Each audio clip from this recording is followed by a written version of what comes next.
Okay. Okay, so yes, why is this? So I looked at it actually astrologically when the guides have been saying, the last 2 years to focus on resiliency, be resilient, and then this year to optimize. Now, what happens when the optimization is there's a lot of things that are kind of being pulled away, yanked away. You might be thinking, like what happened to me with Podbean. Oh, we're not doing live streams anymore. So I'm like researching and scrambling, find, what's a different platform, having a learning curve, how to learn how to be, the streaming and getting the glitches out. And I bought new equipment. So I'm going to say, I mean, this is like probably a 7 year cycle, but is really highlighted the next 3 to 4 years. And you're really going to start feeling it in June and then in July, especially when Jupiter goes into Leo. And then we're going to have a shift of the nodal axis where the North Node will be in Aquarius. So Jupiter and Leo. So we're getting the message. If you really look at it archetypally, everyone, and I'd love to hear anybody's thoughts on this, we're really being pushed to use our soul talents and abilities and connect in with the soul mission for some people for our own enjoyment and fulfillment, but the greater good of the whole. This bridging and building phase. How does this new paradigm, how does this new world get built? These new ideas, these new ways of being, the using your talents and gifts on a soul level, it happens by us doing it. So that's a big part. So what's happening on a soul level is the soul is saying, "Oh, that's enough. That's done. That no more. That's not happening anymore. That's over." And the ego, which likes to maintain and stabilize, is like going, eek. It's like going, wait a minute, whoa, whoa, whoa, whoa, whoa, whoa. I thought we were going over here. I thought we were going this way. Now we're going this way. Or we're going here and then we're yanked to the left or to the right. So expect a lot of the unexpected. And that's also Uranus and Gemini. It's like Gemini is nimble, flexible, likes variety. You don't want to get too scattered. That's one thing that people are going to have to, you know, look at. You don't want to get too scattered. Let's see, what did we say? Blog Talk Radio. I don't have any specific questions. I'm open to any insight. Okay. And then, oh, yeah, Blog Talk ended. That's another thing. Yeah, it's been one thing after the next, after the next. And I know for me, and I was just wanted to do it in a different way. I wanted to test things out more and I wanted to keep the audio podcast going and then little by little do the live stream. So I was, you know, putting replays on YouTube, but I did keep getting the message, oh, you've got to, you know, get to YouTube, get to YouTube, get to YouTube. And I was kind of about, by the way, resistant, although I love YouTube, but it's just extra preparation, et cetera, until you get the handle on it. And I like the audio because I could be anywhere. I could be traveling. Sometimes when we had storms or when I was up in the mountains, I would be doing my, you know, my podcast in my car because the electricity went out or there was a storm. Okay. Oh, Mary's here. Okay, let's let everybody in. Oh, we got people. Okay. My camera's here, but then I got to look here for the bigger. Hello. Hi, I'm sorry I'm a little late. I had to re-download Google Chrome because I see this only uses Chrome Go because for it. I'm veering away from Google. Yeah, well, okay. I veered a long time away and I had to veer back Yeah, well, because I just veered back about 5 minutes ago. yeah, well, that happened to me too because I love I only use Google for Riverside. And I have high privacy settings because I'm on Safari, which blocks a lot of, Me too. pop-ups. Yeah, I love Safari. Mm-hmm. Okay, let's see. Sunrays here. Okay, we got some people coming in. Like, well, you're not late. You're on time because I couldn't get in. I couldn't get it streaming. Hey, Sunray. So we've got a few people. We've got Mary here, and we're gonna be. That's who is our guest. Some of you know her from before. Yeah, And thank you for having me back again. This is fun. oh, it's Mary. I am being tested right now. You Just are? Well, Why? just to get well, because, we went from Blog Talk, we went to Podbean. I think there was somewhere in between. And my guides have been nudging me to do the YouTube, but I've been just uploading the audios, and I thought, I'm going to Yeah. get there. I'm going to get there. I'm going to get there. Now, Podbean, like a couple weeks, and we're like booked out till September, I think. All of a sudden says we're not doing live stream. So I had to, so I had to scramble. And within a year, there are so many, unless you want to set up a whole broadcast studio, there are so many apps or platforms that do not do just audio. They're really veering towards video, Yes. and Yes. using like a TV, which I love video. I love YouTube. I watch a lot of YouTube. I just kind of wanted to do it in my own sweet, slow, sweet time. So I'm thrust in my busy schedule in between clients, late 1 a.m., trying to figure all this out, and my assistant helping me and my producer. But you got to know the software. So we are being this pulled. I was just talking about this a little bit, how we're being yanked in new directions by the soul. Like, nope, you're going here. This is Nick. That's over. Yeah. I don't know if you've been experiencing that at all. I keep getting the same like solid message, just the same solid message, no matter what is coming up. And I'm being asked to just show up more. And I'm like, oh, there's not enough time in the day, So, with channels and more writing and writing a second book and, my book, just this morning, it was announced I got a Nautilus Award. Oh, wonderful. Yeah. Wonderful. Wow. So I'm happy about that. Yeah, that is great. Well, we want to get into that. I just want to see, does anybody have any questions before we're going to go into just more of a guest mode, chatting with the guests. But Bailey or Sunray, good to see you guys. Hey, Michelle. Hi. Just real quick question. I've been having a lot of these dreams, and I don't know if if your dreams have been just off the charts here, but I keep having these dreams. The third dream in a row of a clone, or of a another version of someone I know coming into my dreams, and they're not the person that have you had any of those dreams where it's like I'm noticing that with the emergent consciousness, now we're changing, we're being called to step into a new version of ourselves.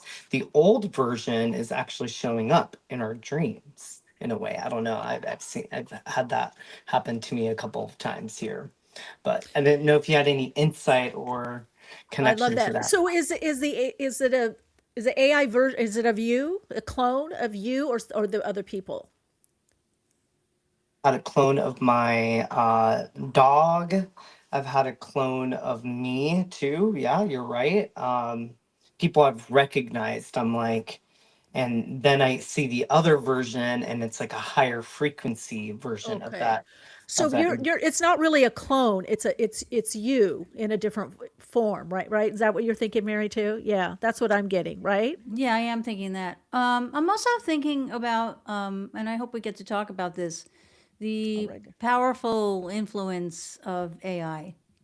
Oh yeah, we'll dive in.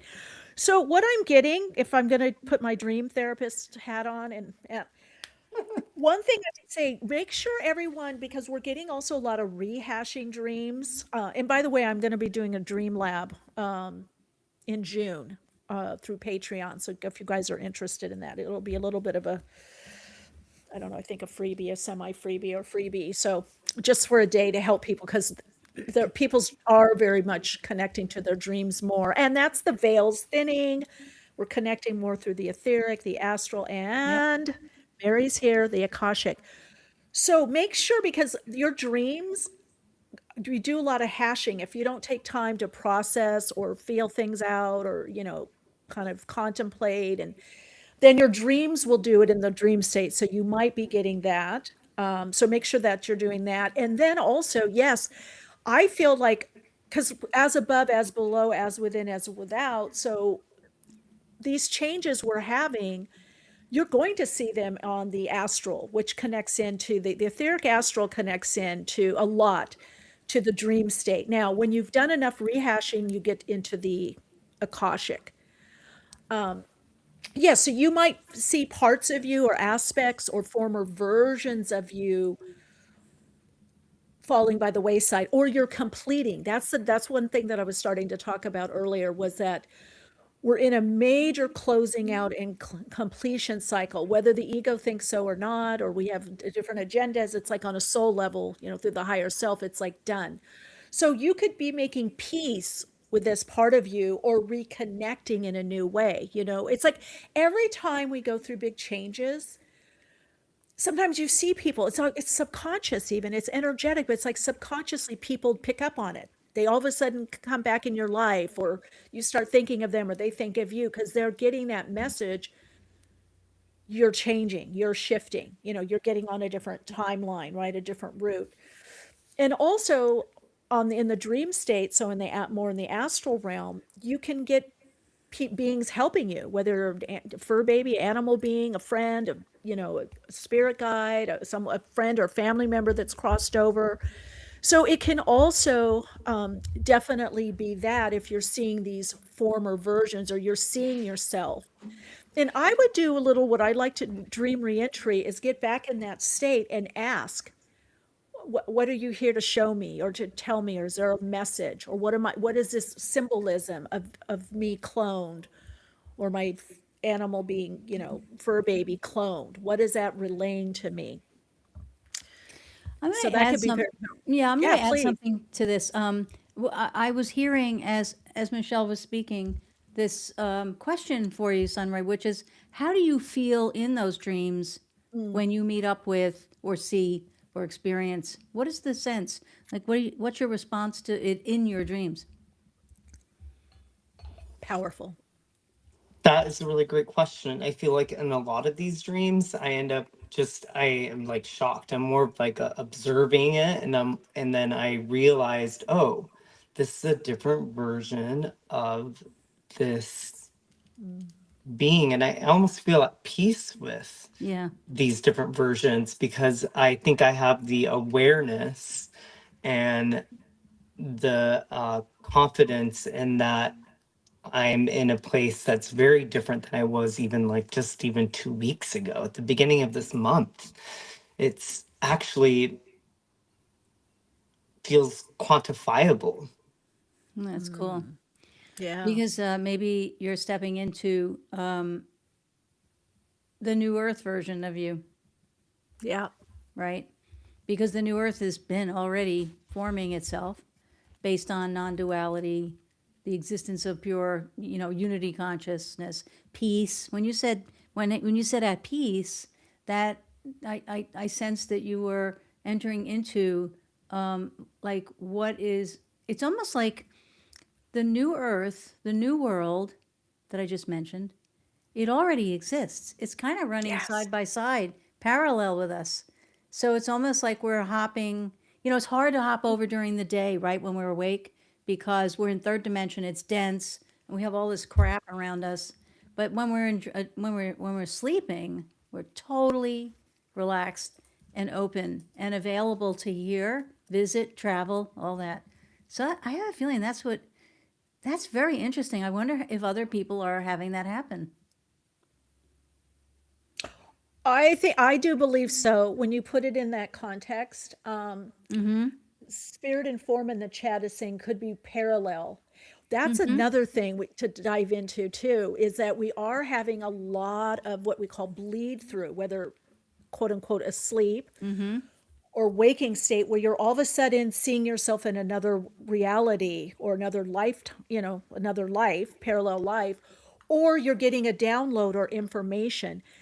Now, one of the things, and that's spirit informed, this kind of comes by what you're saying. One of the things that I was shown and told and been experiencing is that all these parts, and to your point, Mary, are coming together. Mm-hmm. So we can get them at will. So just imagine if we're so integrated vibrationally, an energetic vibrational frequency, because that's what, right, past life or other dimensional lives are, or parallel. But imagine if we're so integrated, and it is like channeling, and now I'm starting to feel it coming through. But imagine we're living like that. So I I need that info, I need something, and now I connect with that part of me. It's no longer cut off. That to me is the true multiverse. And that's what, we have all this technology. That's why I love technology, even to Mary's point earlier, that AI, because it's approximating, it's showing what we already have and can do by a shift in consciousness and awareness. But many times we still need it augmented through, some kind of device, some kind of technology. But yes, I do believe our technology as us, our inner software and our body, it's so important, the healing energy of our body and taking good care of our body right now and eating really well and really hydrating and stretch, doing whatever you need to do for that instrument of the soul. You will get to a point, and it sounds like you might even be doing it, Sunray, now. And as Mary was saying, it's easier to do at night when there's less EMFs and electromagnetic, disturbances or distortion, let alone a lot of people's thoughts and things in the world. But you may be, like she said, preparing, right, for the new earth by integrating these parts of you. Or stepping into it. Like, I think we all are stepping into it.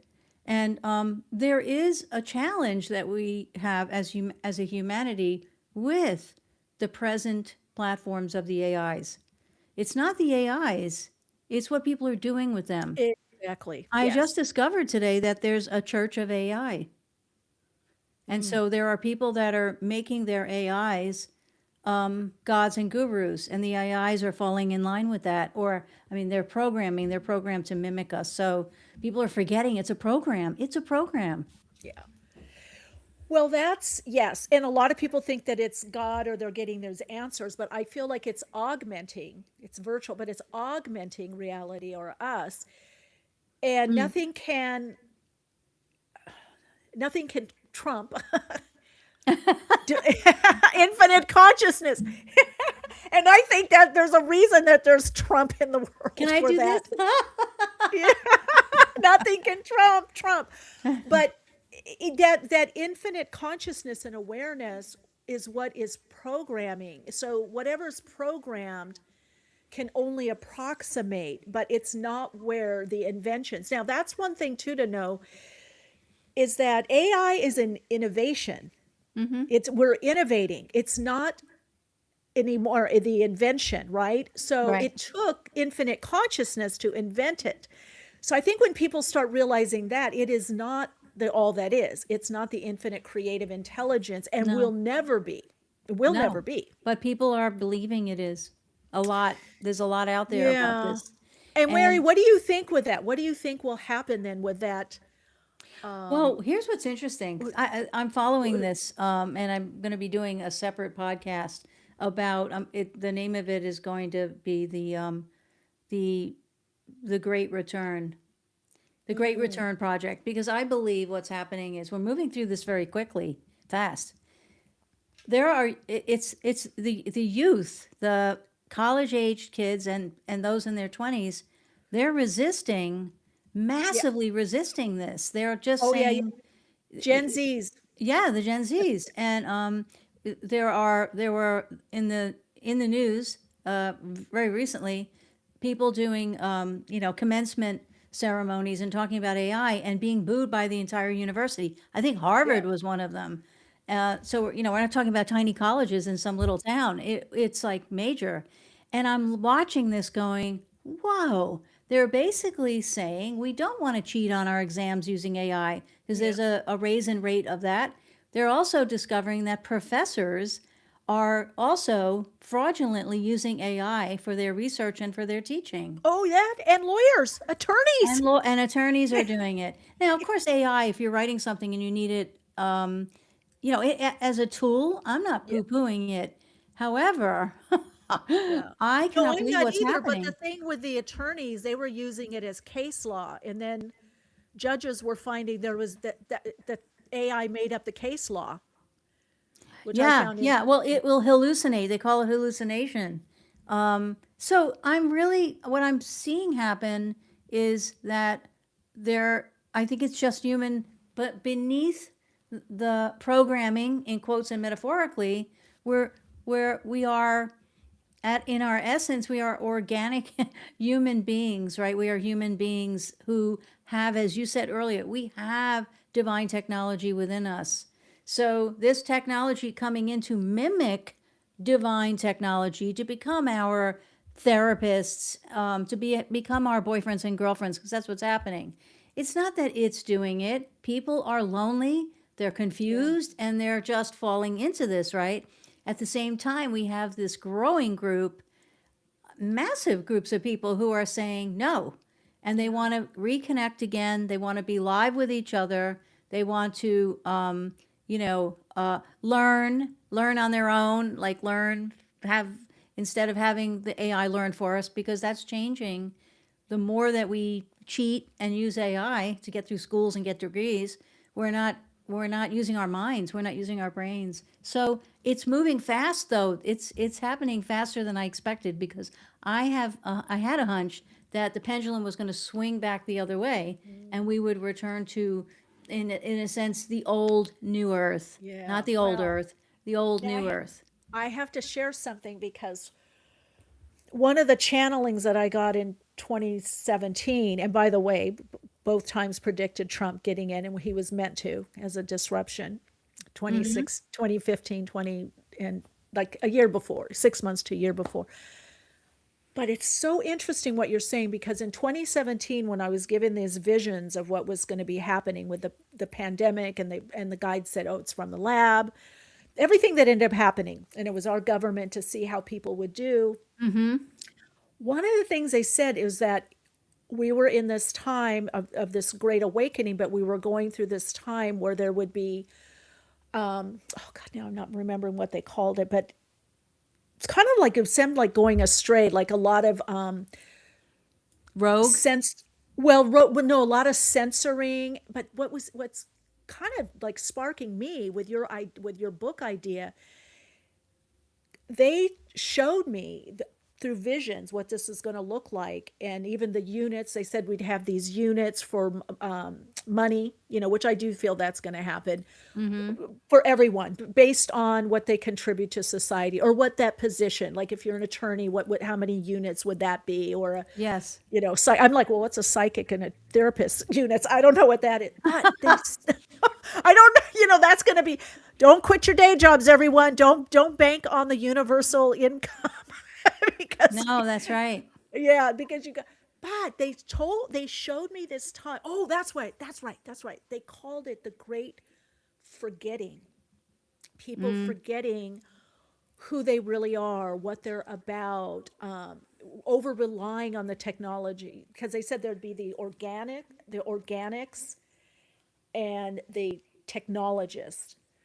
Those people that go way, that may want to put a chip in their hand or whatever, their wrist and whatever. And then but then they said there's going to come a time, and they called it the return, Oh, that there would be this great remembering. Because I asked, and they said, well, people that right now they're writing, they're putting books, they're making copies, or hiding things, they're putting it not just digitized, but some of it's digitized, some of it is like the actual hard copy of things. They're safekeeping. And you mean like the original works, not the AI yes, books? no, Yeah. not the AI, but the original, and what we're doing now. And then they said that during this of the great remembering, this returning that happened, they said that because I said, well, who's going to do it? And they said, well, they're already starting to do it, but they said that how many years? That was like 20 years from now, that those children will have within them this memory during this, that they're to return to this more organic way. That would make sense with these young people, the college students resisting. That's the last thing I would have thought. I remember know, being right? in college, and I don't know if you remember this, but like when we had to read a book, I wasn't going to read a whole book, and I went and we had Cliff Notes. Cliff Notes. Yes. And I would- I did. Many a Cliff Note I use. But Mary, this is, because now you're saying this, but this is, and the guide said, these people will be encoded, these kids encoded to remember. and they will What? Yeah. they'll have joy in bringing all this stuff back. There you go. And now you're Thank you talking for about the sharing book. that. That But and is you're but exactly. you're talking about the book, your book Well, yeah, it's idea. not actually going to be a book. It's actually Or it's a movement. I'm co-hosting with somebody else, and we're going to bring okay. it. It will Interesting. contain a lot, but it's called it. That's what came up. The Great Return Project. We're not returning to the old days. That's obviously No, not going to work. But no. it's the new Earth. But it's with the existence of like who we really are as a humanity, which got so lost over thousands of years. So this is a very exciting time, but this is happening much faster than I expected. Well, yes, and the thing is, with by you saying that, because I was thinking further off, but the other thing they told me that is that the more people that awaken are living more conscious, living in that vibration of the new earth, embodying that Yeah, new emerging conscious, and not fighting, not getting into the extremes of the polarity and the protests and the right. fight, but creating. They said it doesn't have to take so long. And they said, don't focus on how many years it's going to take, or we're going to be stuck in this way, Right. disruption for 10 years or 20. They go, it's a consciousness thing. So each tipping point, it just shifts. The whole timeline shifts. Mm-hmm. So by you bringing up this movement you're already talking about, that's kind of telling me, like you said, we're already in that simultaneously. It's already happening. It's And already we're seeing happening. evidence of it I mean, just look on YouTube. There's, yeah, and I love Spirit in Form 33. LOL, yes, Cliff Notes. Those of us that remember. Wait, I have to say this since somebody else noticed the Cliff Notes that when we would be given an assignment in high school, to read like Little Women or something, some big book. I remember high school. I remember running to the only store that had the Cliff Notes, and I remember the rack they were on. And depending on how many students got there ahead of us, they'd be out of the book. They'd be out of the Cliff Notes that we needed. Do you remember Oh, that? I remember that. Yes, I do. Yes, I do. I remember that. Yes. You had to get them early, otherwise. I was an actor at one point, and we used Cliff Notes a lot, for For plays. for plays and Screen. Yeah. scripts And and film. I think Cliff Notes or I think AI is what Cliff Notes were because we were cheating. Yes, yes. Oh my God, Mary, you're right. And I didn't have a second thought about it. No, no. The little cheat sheet. No, I think all that's good, but like you're saying, it's augmenting. It's not the total thing or the total consciousness. Right. Yeah, I think a lot of this change is going to happen a lot quicker, even by Yeah. what you're saying, than what we think. Yeah. It's a good time. It actually is a very good time. But I still want to know why is it taking so long for Washington to change? Oy. Yeah. That's Well, this is a long haul. systems, Systems collapsing. Yeah. Yeah, and it happens through the individuals. My understanding is that as we're walking away, see, those systems stay in place by us fighting them. Yes. But Yes. when we move away, and with our money, we move away, they change their tune. So we have to get people not to fight.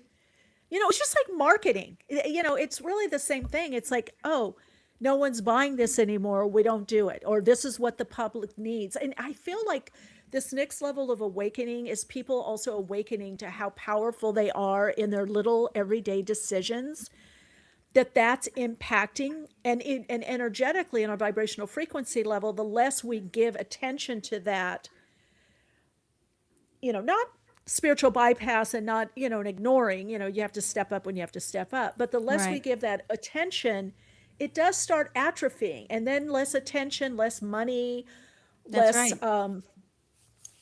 Yeah. really good example of that is, I don't know, in LA, this Spencer Pratt is running for mayor. I don't know who that is.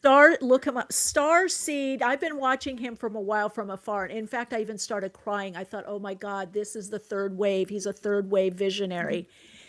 he's running to help LA. He's not Republican. He's not Democrat. He's saying, look, there's a reason a mayor is not a party affiliated. It's here for, the people, to, institute or initiate the laws, to put people in place to do what they need to do.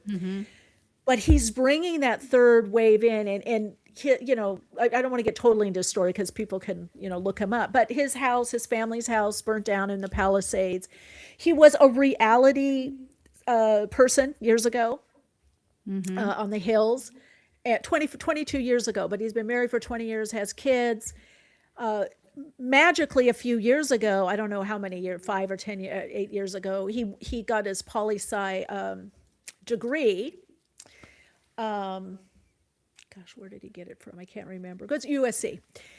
So it's just interesting because he started unveiling or researching and uncovering the corruption with NGOs and other organizations, with the homeless in Los Angeles, Wow. where the money is going. Yeah, so he kind of did it just out of truth, and he's pretty faith-based.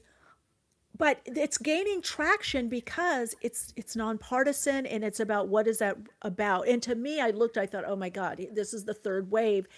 Because the guides always said, the people that really create the change and make the change, they're not going to be from the old guard. And they're not going to look, I always say, like, listen, I'm going to be at a picnic, and sitting next to a meat-eating biker with a ballerina and a what do you call it, like a neo-Nazi person, and we all get along. Of course. That's where we're going. And it's all going to be fine because you can have your beliefs and I have mine, but we're doing something bigger. So yeah, so I'm definitely seeing that, and to me, he's definitely radiating that, and is definitely coming through that as that third wave visionary, and creating that third way and not getting polarized. And he's just slaying it in the debates with the cronies, with the old that are trying to do the old narrative that have been scamming and corrupt. And people are waking up and going, he's about common sense. It's not left or right. It's not blue or red. It's not, party association. It's we need this and this done. So I think, to your point, Mary, really, maybe things are happening like now. I think they are. And what you were talking about, the resistance that doesn't work, of course we know that. It makes more of it. So I was just thinking about and remembering about Andrew Harvey and what, he's written like 44 books or something. And He's been on the podcast. He coined the phrase sacred activism. Activism by itself doesn't work because you're screaming no at something and the universe just says, ooh, energy, give it more. And so sacred activism is where it's exactly what you're saying, where we create the new. We keep an eye on what isn't working. We got to know what's not working. But then we get together and we create the new. New. To your point, I think we're getting a different name with activism, that we're individually doing it. And to me, that ties into the metaphysical aspect, that the clearer I am, inspired, handling my stuff, doing my life, that's what I'm radiating out. That's what I'm transmitting and broadcasting. Maybe that's the sacredness of it, is that we really step into our own empowerment on it. Yeah. Individually, and then individually bringing our individual conscious to it. But I just know it's not the fight. I just know. By the way, I marched in, college. I think a lot of people in university, we did a little march. But I stopped it and I thought, I'd rather work in consciousness, because I so believe in the power of us individually and as a group aggregating, even if we don't ever see each other, the similar vibe that we're putting out. I do know that changes things. And there's Lynn McTaggart, who's been on the show, Larry Dossie, who else? There's been quite a few. Dr. Hawkins talked about Lynn. This. She's amazing. Well, she's intention experiment. There's so many experiments of how this really does work. Mary, is that maybe part of the messaging, is getting that out there more of how that works? Of how which What's works? your thought? Well, like things like with the intention experiment, I'm even thinking of Larry Dossie, MD. They did this whole thing about the power of like the power of 8 of Lynn. Yeah. Well, power of prayer, but also the power of intention. And it was what do you call it?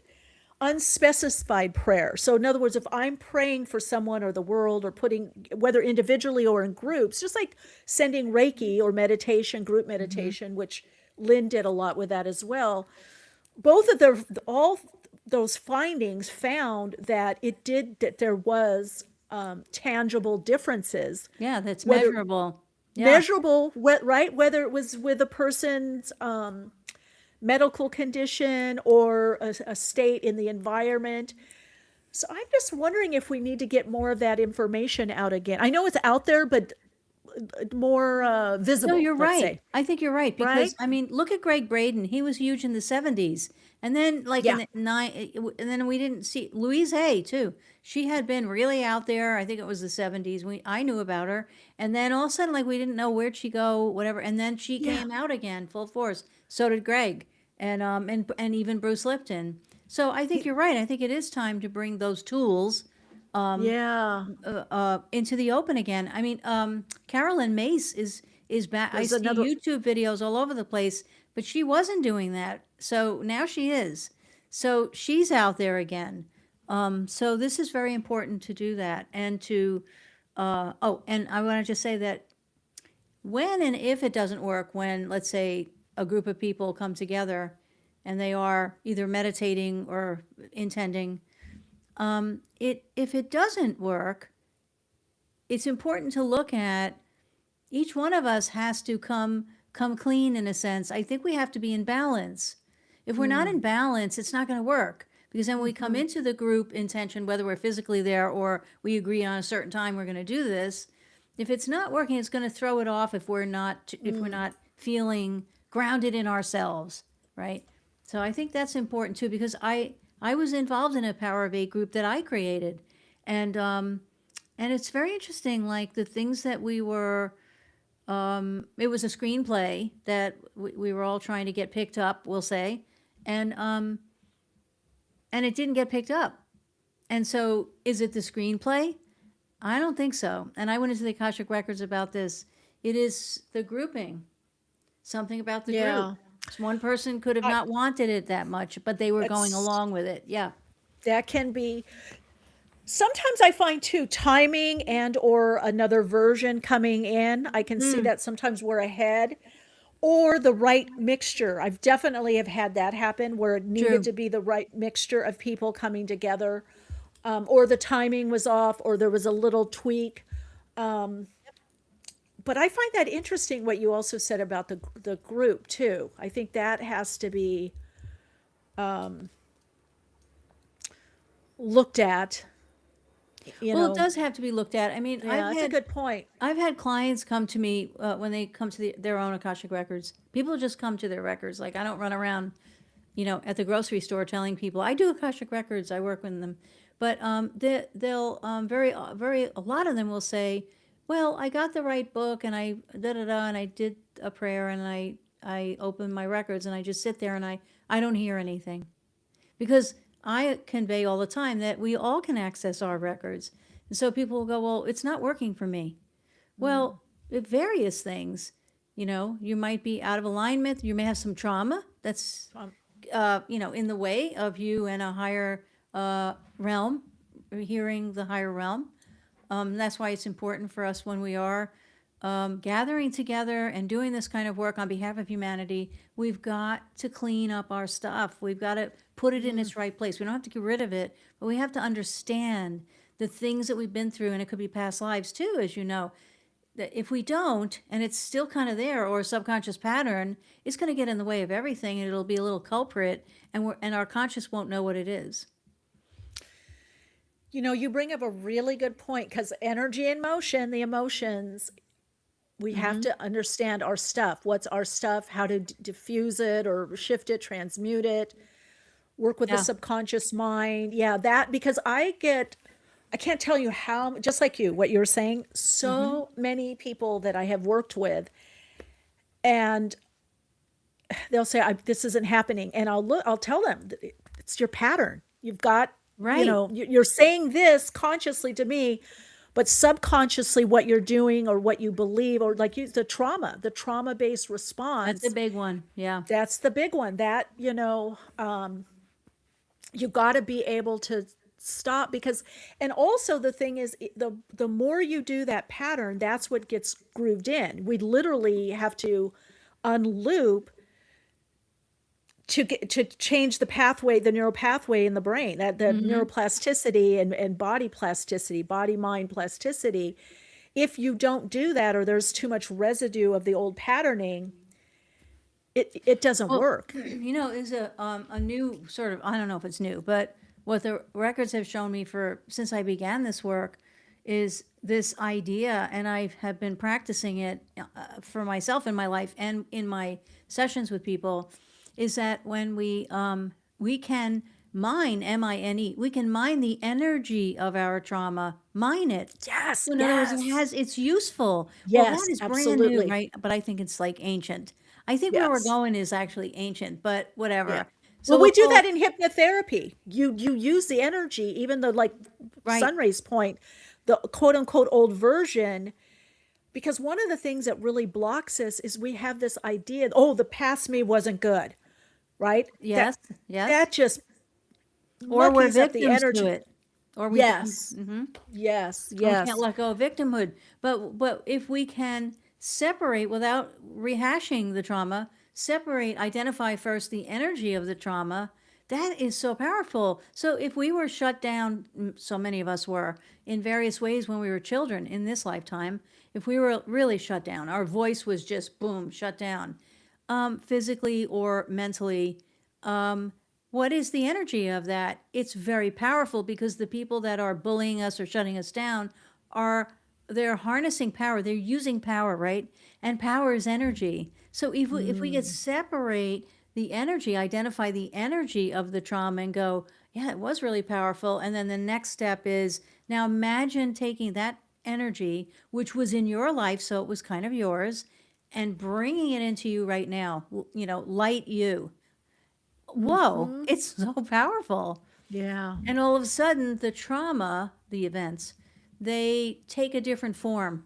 They're still there, they're part of our lives, but it's a different form. It's not like an albatross around our neck.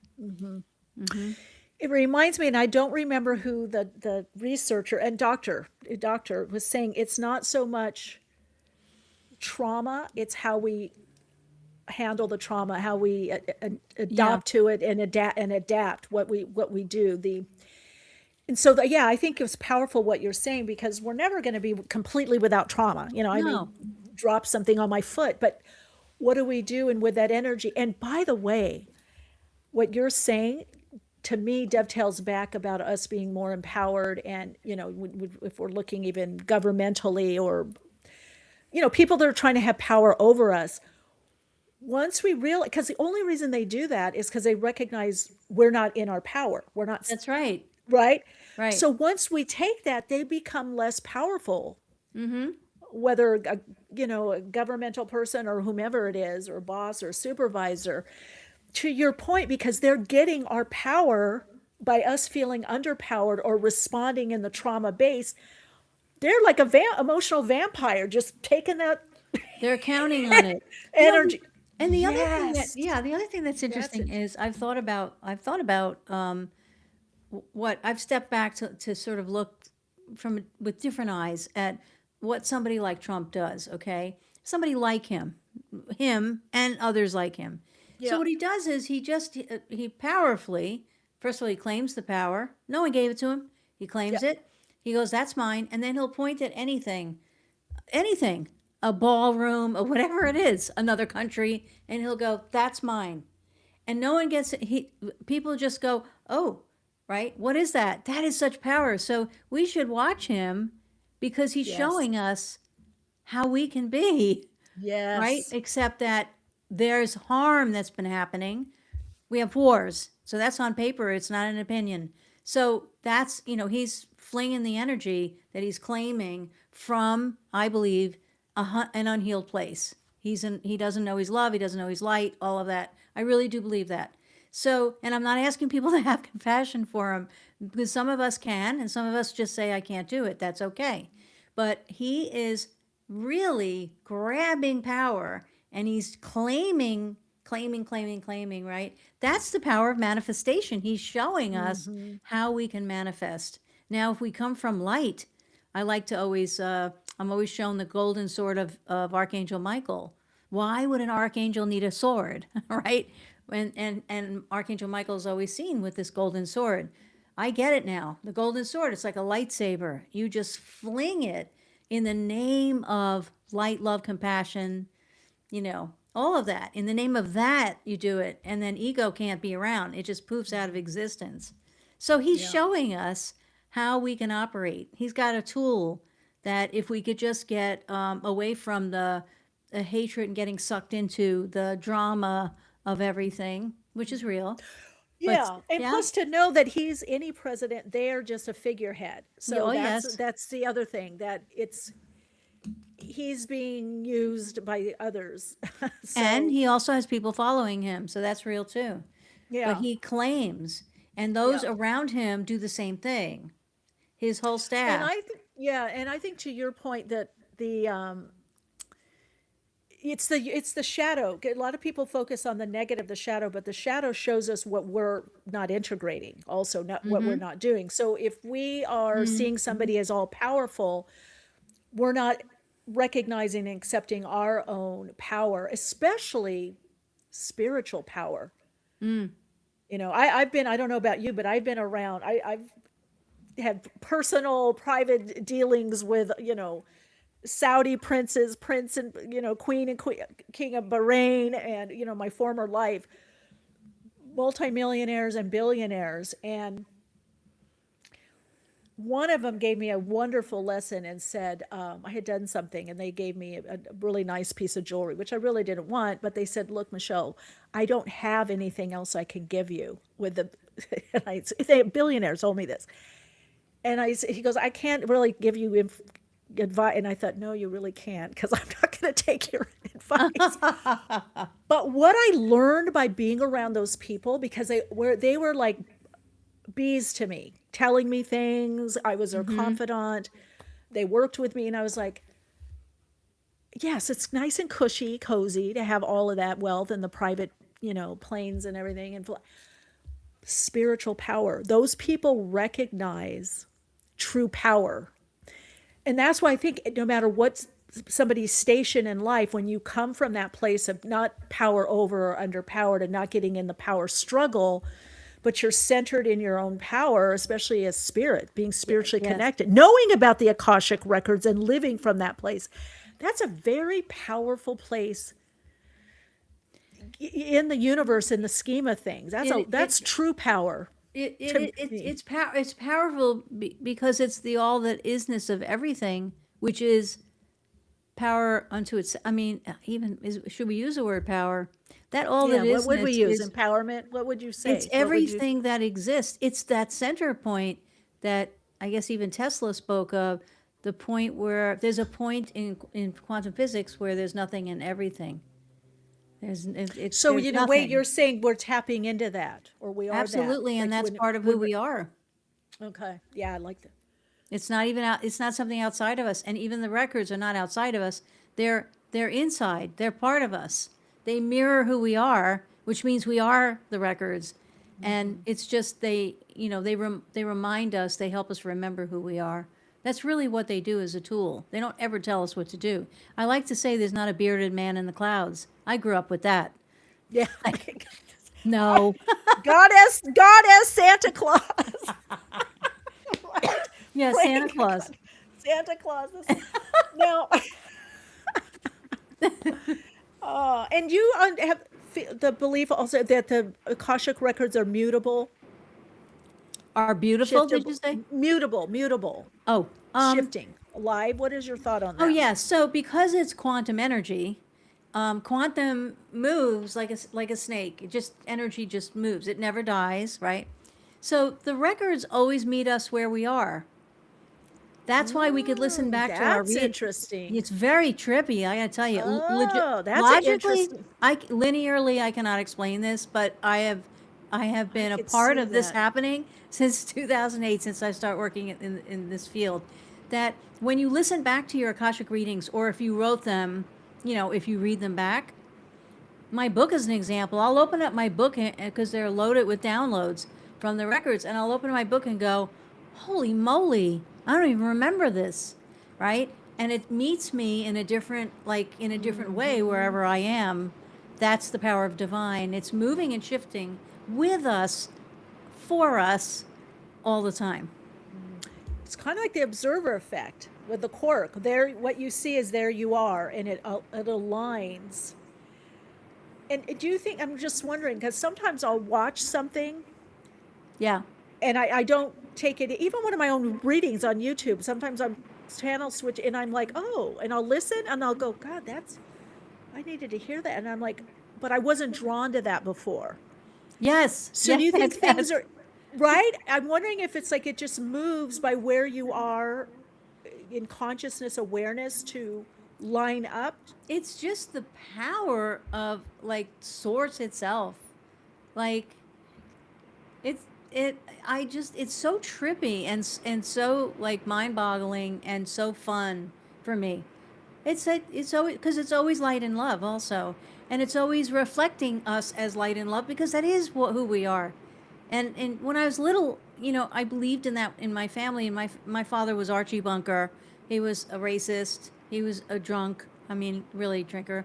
And it was mental abuse. And I had 3 brothers, and one bullied me. So I'm immersed in this, and I always thought that people were good.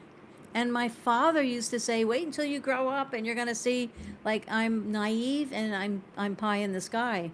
No, I'm going to hold to this. It is about light and love, and that is what we are.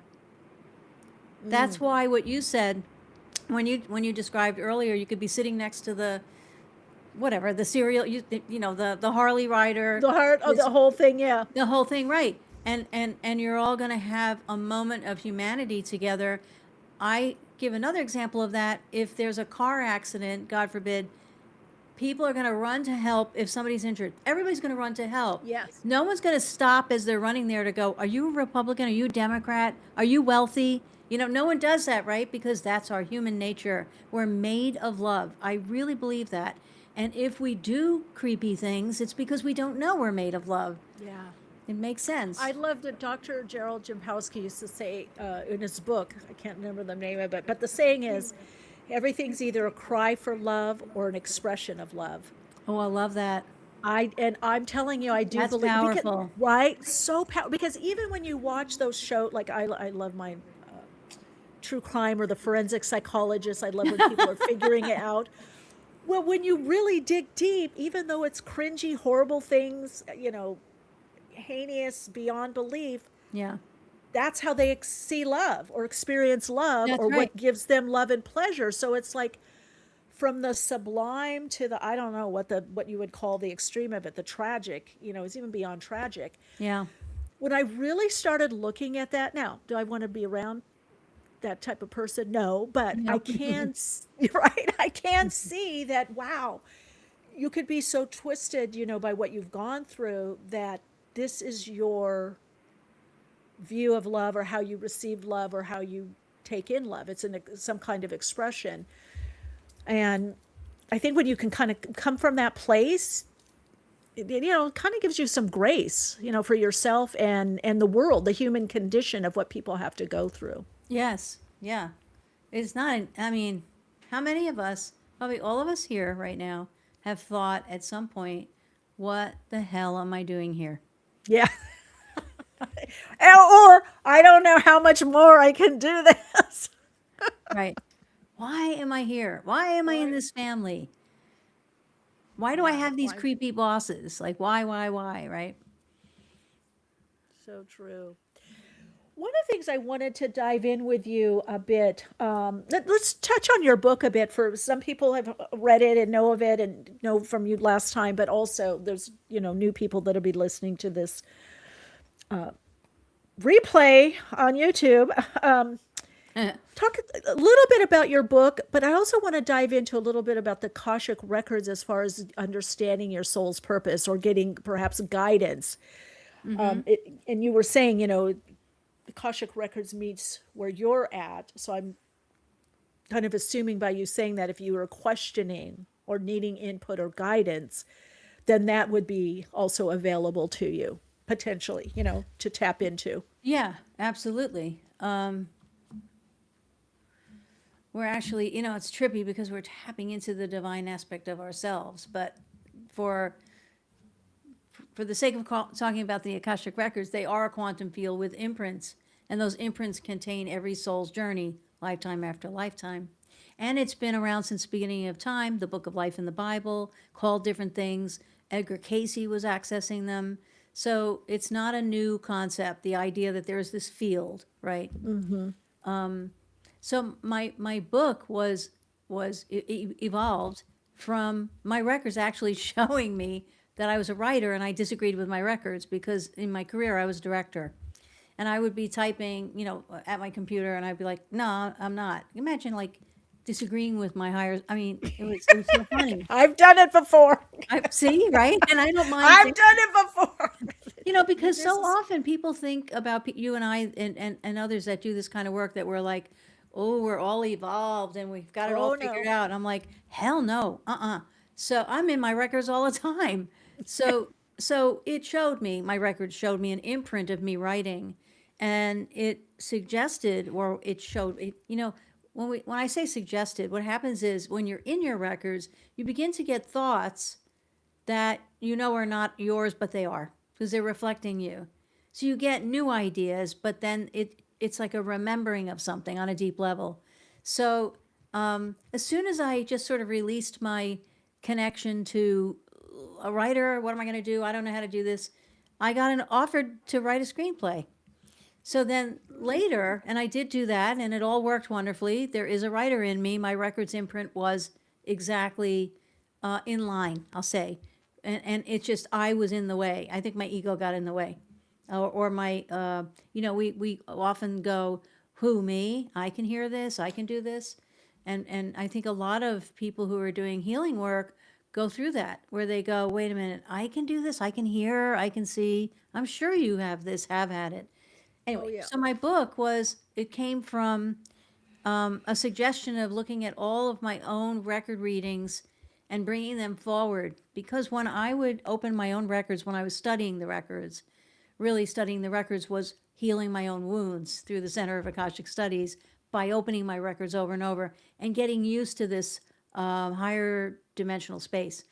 And so when I would bring all kinds of stuff that we all deal with in third dimension. Why can't I lose weight? Why do I feel weird in this city? Am I supposed to move? All these things, right, that we ask every day of life. And then my records would impart a lot of wisdom about my issues. And then the divine realm would just expand on something for humanity. And this stuff was coming in that was like, whoa. And I remember taking some of these readings to my wife, Christine, and I would say, I don't know, is this my imagination? And she was like, you don't even speak this way. You're tapping into something. So I collected all of those, and I tried to separate my own like silly questions about my own life from the more expanded information that the records brought in. And I couldn't separate the two because it would be related to what it was I was asking, but then it would be about humanity. So it all wound up in the book. So it's part memoir and mostly divine downloads. Similar probably a little bit to like Neil Donald Walsh in his Conversations with God. So that's how it happened. It was like that. I think it's so important, what you're sharing, and that you're also sharing the part that who, me, or didn't listen. Because I think all of us have that part, whether it's by self-perception or what we've done before. If we haven't done it before. Now, Mary, I would think, though, as a director, that can kind of cross over to writing, though, because directing, you're a channel, but you're interpreting.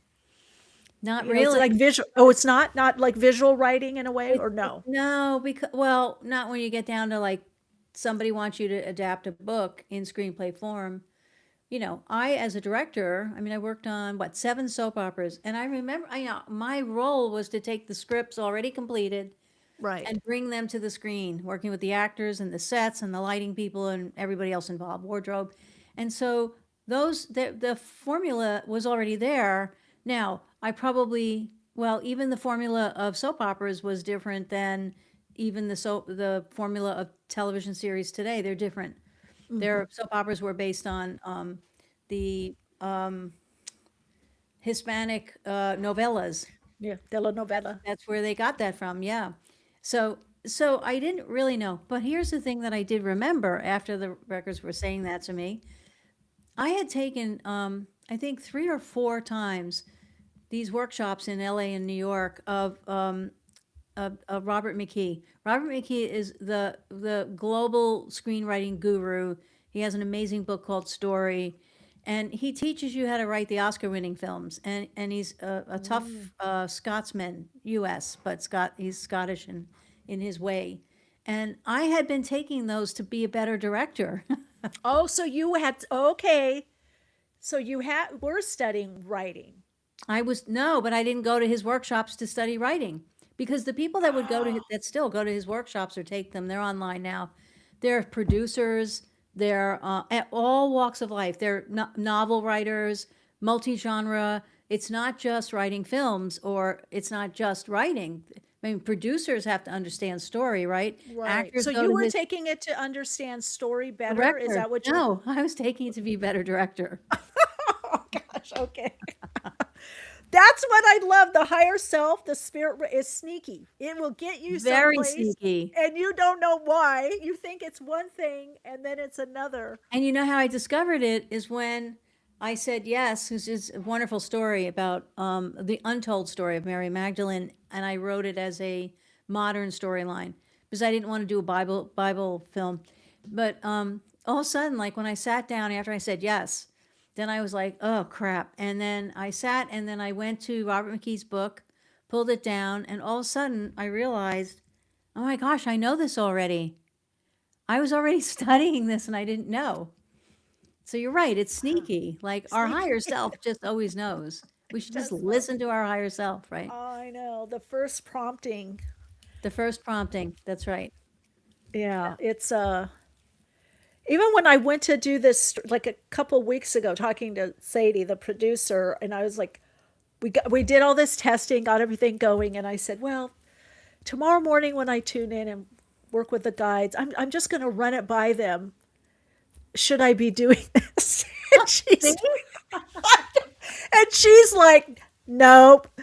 I go, what? She goes, you don't think you've gotten the messages in loud and clear in a lot of different ways? I So know. we were right. I Yeah, still do that. I muscle test. I open my records about things that I already know about, but of course we do already know. But I will say, like, is this for the highest good of me? Is this for the highest good of, and even every single time right before I work with someone, I don't load up my day with readings. I sit and I talk with my own guides of my own records, and I just say, look, I'm here for the highest good of this person. Use me, use my thinking, use my way of speaking, use my heart, because and that just when we think that way, by the way, and intend that, what happens, right? Our vibration just raises and raises and raises. So we wind up, at least for me, I go from an ordinary state of consciousness to a divine state of consciousness, and I still feel like myself, but my ego's not there. Yeah. What do you think of this when you're doing that? This alignment. You think maybe even during the day, like not just for questions or getting in this kind of alignment? Well, that's a great question. I have been finding that I don't need to open up, use a sacred prayer to open up, the Akashic Records, because I'm so familiar with my relationship with the records that I will be, if I'm out and about or I'm in a gathering and I'm speaking with someone, I mean, I'm not going to say it to them, but I already can see things about them that I wouldn't normally know about. And it's not, I don't think it's the same as channeling. I mean, not psychic channeling. Maybe it is. I don't know. We put words on things, but I can, and then they'll say something and I'll be thinking, wow, I kind of saw that. I saw that already. So it is during the day. So during the day, I will stop, and if I have a concern or a question, and I won't do this whole ritual thing, I will just get quiet Yeah. and think on what it is I need clarity about. And, I think there's a chapter in my book about this, that the records speak about a minuscule moment, they call it. But when we are asking, whether it's our higher self, some grandma on the other side, it doesn't matter. But when we are asking that part of life itself, which is the center of everything, love, and we are asking it something, which is really asking our higher self, the very, very first thing we get before we think or interpret it, that's the clue. That's it. The Yeah. answer. Yeah. It is just a shift in consciousness. It's a frequency shift. So yeah, once you do that more and more, it becomes reflective and becomes more you're connected to your Yeah, true I guess state or true so. nature. Yeah. Yeah. I do think and feel that, and I've noticed that within myself, that is us, the open state, like you talked about, that connection into that infinite source of all that is, that being in we are that. We So are that. connected. Yeah. I think that's also where we're going more in the embodying this new emerging consciousness for the new earth, is being in that, that recognition, and you can feel it. Sometimes I can tell when I'm feeling off or not aligned to that. And then what brings me back in, I think you get to know yourself. Is it a couple breaths? Is it Okay, a so pause? what brings me out of it is if I'm out with people and I have a glass of wine, forget it. Well, yeah. I Yeah. mean, and that's Yeah. why, Or it is said, don't do drugs, don't, when you are doing this work, to really honor the space, because not because alcohol is bad, but it's because it can get in the way of the clarity, the purity definitely. and the clarity. Yeah. And it makes sense. So there are times where, I mean, we all have this, where I'm like, okay, I'm on vacation now. I'm going out to have, dinner with friends or whatever, and I'll have a glass of wine. And then it never fails. I don't know if you go through this at all, but then, somebody will say, like, can you tap into my whatever right now? And I'll be like, nope, I just had a glass Nope. of wine. Nope. Yeah, no. It's going to get very distorted if I Right. do, Or right? it won't be clear. Yeah. Mm-hmm. Oh, can Mary put her website? What is your website? I'll put it in. I did type it in the chat. It's theakashicway.com. Okay, is it? Same name of the book, Is that The right? Akashic Way, just that.com.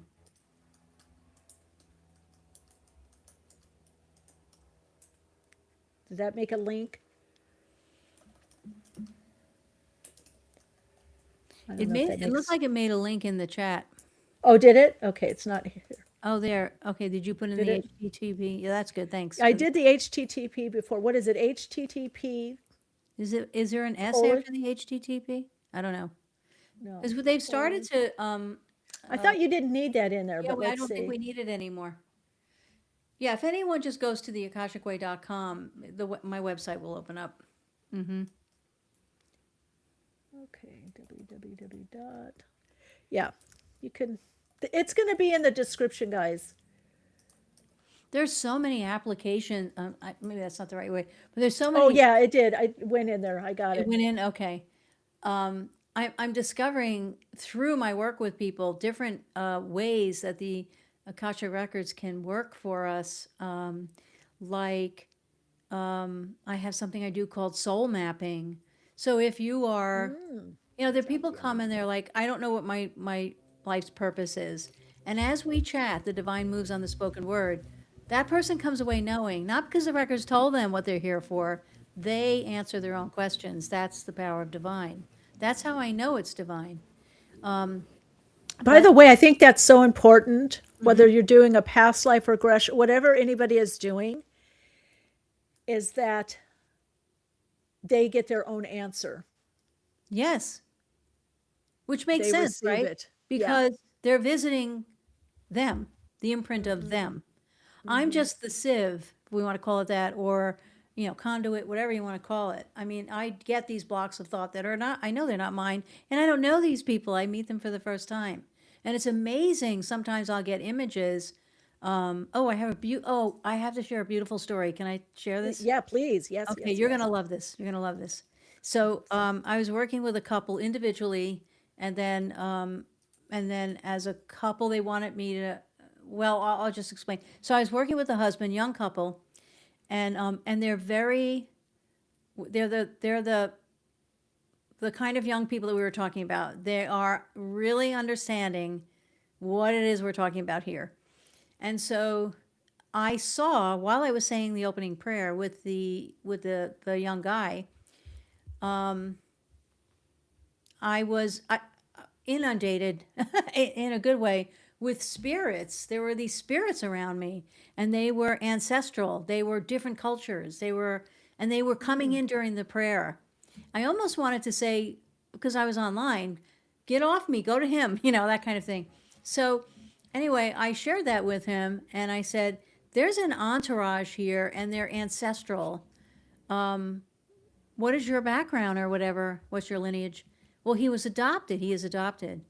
And sure enough, what he did find out, because he did meet his biological mother, and it was, there was something with Northern Africa, I think, because I was seeing multicolored people, not just Wow. black people, white people, and not just brown. I was seeing in between. And so they said they were present through the whole reading. And at some point, he was sharing that he and his wife, they already have a baby, and they're probably in their late 20s or early 30s. And they said, well, we're thinking we've been trying and we're not sure. I think we want another baby. All of a sudden, I feel this, my heart just expanded. And the ancestors, I heard, they said to me, like quantumly, tell him. And it was, we're going to hand you your baby. The ancestor said that. We will be handing you and your wife your baby. I got an email about 3 weeks ago from the wife. They're pregnant. They're pregnant. And she Oh said, my God. I wanted to share this with you because of what came up in our readings. So like, whoa, we have such, Uh, where it isn't even help. It is more like we have such potential co-relationships with non-physical that we forget because our egos and this planet that we're on is like, we're all in charge, we're in charge. It's like, I like not being in charge. I love knowing that I can speak to somebody on the other side and they're really there for me, right? They're literally like with me. Because those ancestors were there for the whole reading. I felt this love that was so immense. It was just really huge. Beautiful. beautiful connection too with the person you're working with to be able to open that and Well, they were allow that. about that. That couple was already there. I want to say they were like hybrids or something, just not Hmm. really. They were something else. I'll just say that. So it's not surprising There's, that, they had that giant visitation and they have that support. Oh, and also the records said, the ancestors said, ask them if their baby looks off and talks to something. And it was and the guy said, "Oh my God, yes."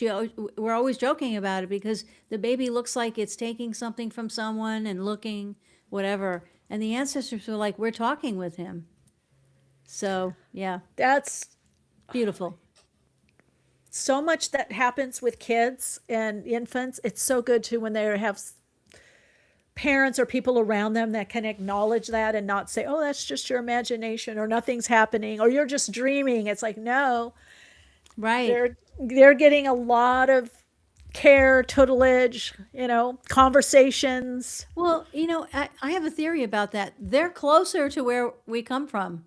Yeah, So it's not yeah, surprising.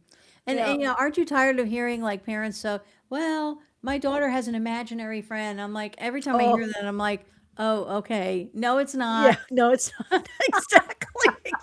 They just haven't. It hasn't been conditioned out of them. Yes, that's right. Oh gosh. Oh, Mary, this has been great. And you were right on time. Thanks for, Oh, hopefully the good. whole stream Good. went. Yeah, I'm Now I playing have around Google with this. Yeah, now you. Me too. By the way, I was and I went online, and it says in some places that you can use this platform with other browsers, Safari being one of them. And It then didn't when I offer went me in, that. No. no, well, when I went in and signed up, it said only Chrome and Edge and maybe one other, and what See? Safari wasn't there. So it was, yeah, bad information. So I mean, a lot of people, I researched this, are leaving in droves from Google, but Google's as a system, I mean, you can't get away from YouTube, right? I mean, yeah, Google owns YouTube, so that's not going to yeah, work. So you still no, have to have some accounts. But I definitely am not doing my, internet surfing. Not even, no, it's not even a I term don't do used that. anymore. I I don't do would that say it's on, yeah. unfortunately that and Gates necessary little, evil. Try not to give them as much as possible. But yeah, Mm-hmm. it's because a Right. lot of the applications and platforms are set up for that. And the way thing is going with streaming, and there's going to be less and less in kind of old paradigm TV. That's really going to become, it is already kind of thing of the past, but Yeah. even So more so. you know what? I have written a teen sci-fi series, and I have the whole first season written, but I've been working on this. I've had it for almost 10 years now, and it is based on a teen who finds out she's a hybrid, an ET hybrid, but it's benevolent. I'm a hybrid. Oh, So I cool. love this. That's why Yeah, we're of talking. course. Exactly. I gotta see that. Okay, go on, go on. Oh, I love this. So, yes. So what was I telling you about this? So, oh yeah. It was So, base that that's- you wrote on. You so wrote, yeah. I've had the hardest time, getting, I'll say Hollywood, meaning, Really? I would think they would gobble it. no, because No? Hollywood is on the surface is looking like, oh, we just love story and we care about audiences. Just watch what's coming out of Hollywood. Yeah. It's still Yeah, pretty violence bad. and whatever. Anyway, so there is this sort of machine in through all of Hollywood that still exists of the same people going around, around, around. It's still mostly men at the top. It really is, and they're in charge, and it is patriarchal. And so I sense that this will be the last system to collapse and reinvent itself. So it's happening already. So let me give you an example. So every time I would bring this series to anyone, there was always something, right? There was always something that, well, this and that, the timing, it was always something. So I was like, it's not this, it's not the series, because everybody liked it. Writers that have seen it really like it. It has all the elements of like Stranger Things. So it's not that. So I'm sitting there, I've been these years going, what is it?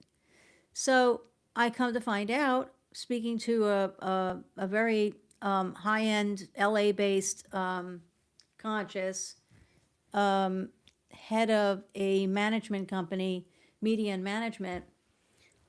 I had a meeting with her last week, and I said, I'm getting so sick of this. I'm just going to stick it on a shelf at this point. She goes, I have this idea. And she said, do it as a radio drama, as a podcast drama. I'm like, what? Oh my Wow. God, I did the research. It is one of the biggest moving platforms or media, I don't know what to call it, genres, with everyone, teens, adults in it. And speaking of old that we were talking about, people began listening to stories on radio, Yes. right? Return, like you said, it's return. But Mary, what about streaming? Some of the Oh streaming no, platform. it, Is that part of Hollywood too? Like Netflix there's, and all? you can't get past the gatekeepers, even me, and I've been inside. Ah, You can't get past the gatekeepers. The gatekeepers are okay. usually bean counters. They're not creatives, and there's usually Okay. layers of them at all of them. The Okay. But is freemium. that it? Do you consider that intertwined, like the Netflix, Hulu? Are they intertwined with Hollywood, or is it Absolutely. separate? Oh, absolutely. Netflix is a Oh, it model. is. It's an absolute mirror, an Oh, actual mirror of okay. Hollywood. And if you get recognized at all from Netflix, they own it. Anything you have, movie, whatever it is, they acquire it, own it. I'm sure you get paid and all of that. You might get a credit. They hire their own writing teams. You're out. Really? Oh yeah. If you wrote it. Yeah, I mean, they're gonna pay you, you're gonna get a lawyer, and you're gonna get a great deal. But if you want to keep adding your own breath and your own Yeah, if you want to be the creativity to it, you will not. No, that's so what they you do. can't sell something with them and be the writer, creator on it? Most likely not. You might be in the Oh, writing that's team, interesting. but you're not going to be the head writer. Wow. Yeah, that's the reality. Oh, So, that's I've been watching interesting. this for it's just a mess. And what's a shame about this is that having nothing to do with my own like struggle with it is that there's so much talent out there. There's talented actors who don't get a chance that are under the radar about to pop. They don't get seen because they keep rotating the same Yeah. well-known, Yeah. right? And plus the image is always the women can be skinny, except for Melissa McCarthy. They can be skinny, but the men can be fat. That's accepted. Yeah. I'm like, what is going on? Well, God love Nicole Kidman. I've seen some good things, but I'm telling you, if she does one more, I go to watch something. She's in and it's all kind of the same role, genre. And yeah. I'll have to, oh, did you see this late? I go, I can't anymore. I can't. No, and this it's a shame because there's such talent out there, writers, Yeah. in every field, every area that contributes to a good Hollywood film or series. They're out there and they don't get seen because they can't get back. It's not one gatekeeper at these studios; it's layers of them: head of acquisition, vice president of this, that. And they're usually people who are not writers, who are not creatives, and they're bean counters. So they're looking for whatever they're looking for whatever sold yesterday. And even if you bring it, so there used to didn't be know that if you that. had a lot of money behind you, then you could get your product on the air. Nope. That's not the solution. So create the new, right?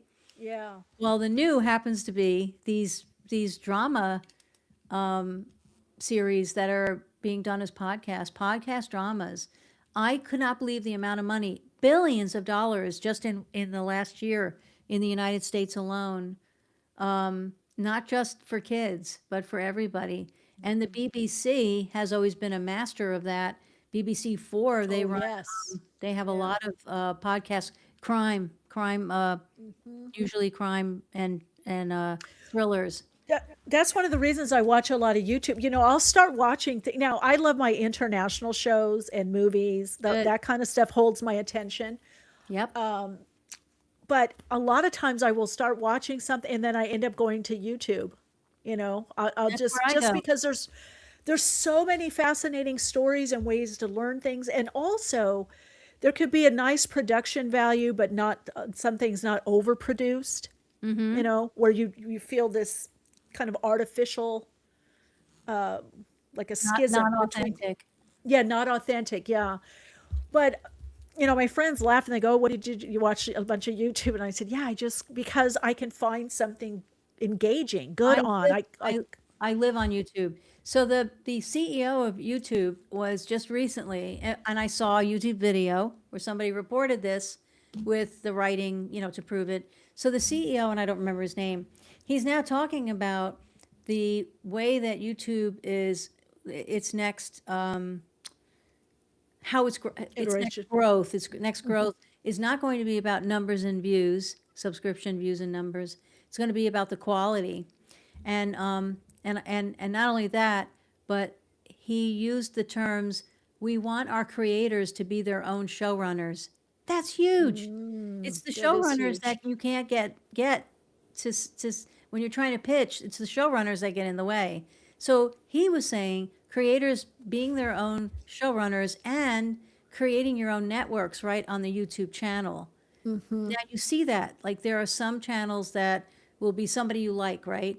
And then they have a channel name, but then underneath they'll have a playlist with another podcast that they do or that they have that comes in under the same theme or whatever. They're creating a network.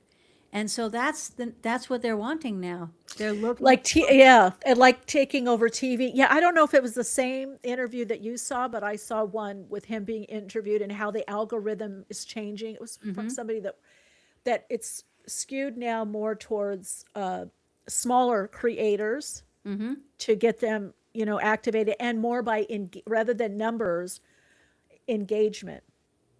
That's right. Which is, oh Or- my gosh, I was pitching that right? 10 years ago. I remember It going, makes sense. yep, I anticipated that engagement was going to be something we'd be craving in media. And so I had 14 reality shows at some point that I was pitching at Fox. This was like 15 years ago. And I remember it was a woman too, the head of this department.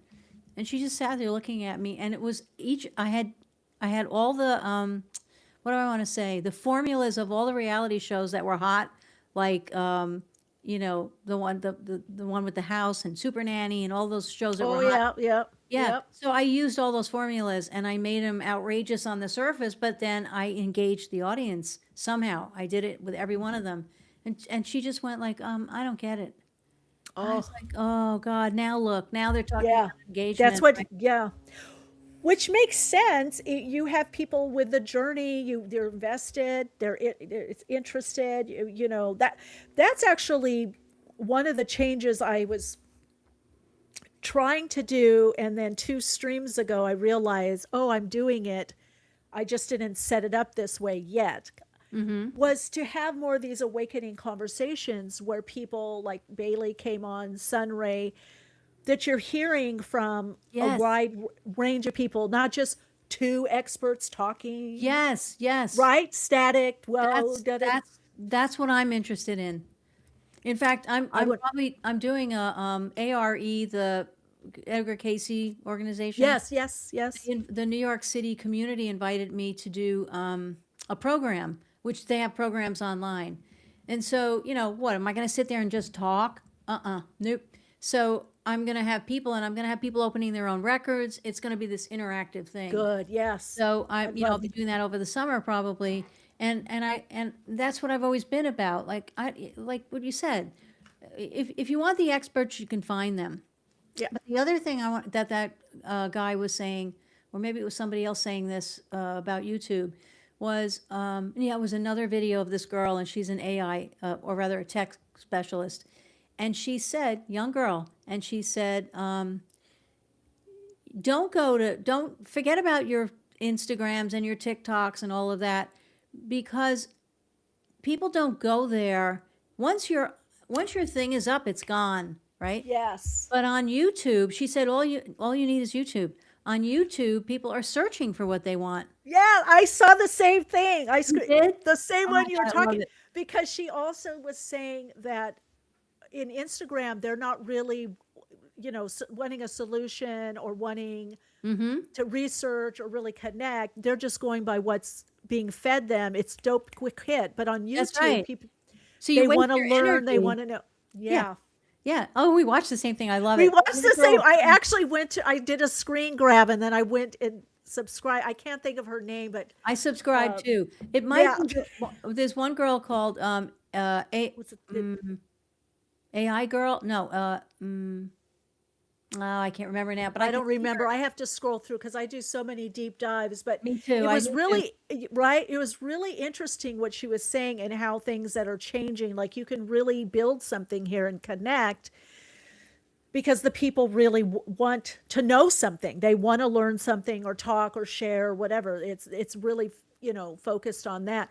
I also think because the way the algorithm on Instagram, it's almost like this flowing magazine, or Yeah. it's just these things that just keep going. Where at least with YouTube, you could hit one and then you get something similar, but it's of context. Like I'm on, I do like my Instagram, but I'm on there. I watch an elephant. I'll watch and now I have all elephants. It like Right. everything else goes out the window. It's so immediate. Where on YouTube, even if I don't sign in, it remembers the shows I like, or if I put, a couple letters, there it is, the documentary I just saw, or know, the I love that. interest. I love Yeah. it. It's a good feature. So they're it now. YouTube is hot, hot, hot. Now we have to hope that the AI guys, the young CEOs aren't going to try and interfere with YouTube, because I saw something just today that Yeah, they're Yeah. trying to, and also to Hollywood coming in and trying to change or horn Hollywood in on can't it. do it. They're not going You to be don't able to think do it. so? Okay. This is already taken off and running.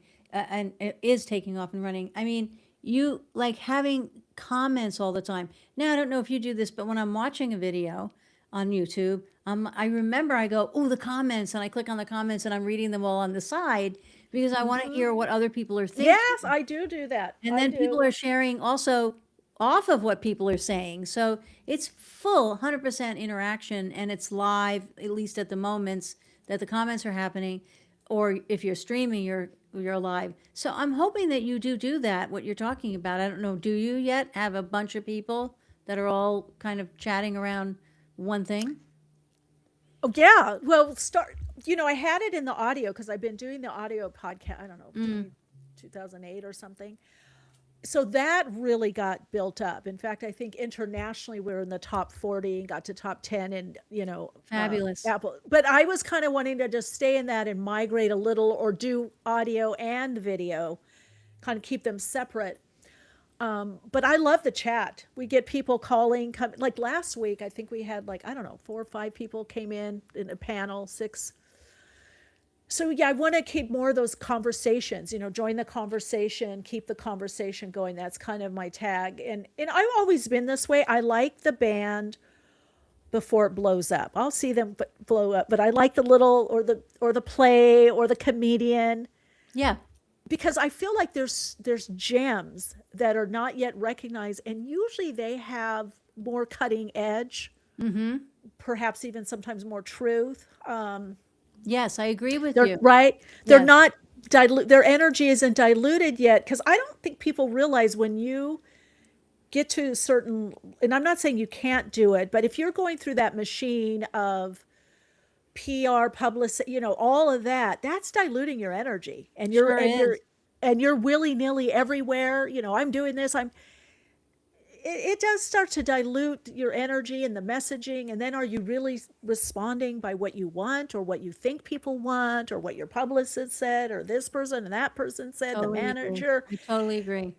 So, one thing to think about is looking for a way that you're doing your video, which will be on YouTube, with people, the panel interacting, whatever that you're talking about, and that it just functions as it is to go to a podcast.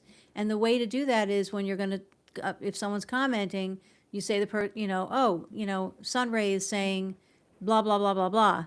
You just say it. You just have in mind that this is going to also be a podcast. It's Yeah. also Oh, I going to still be do that. And there's a way to Good. put up some of yes.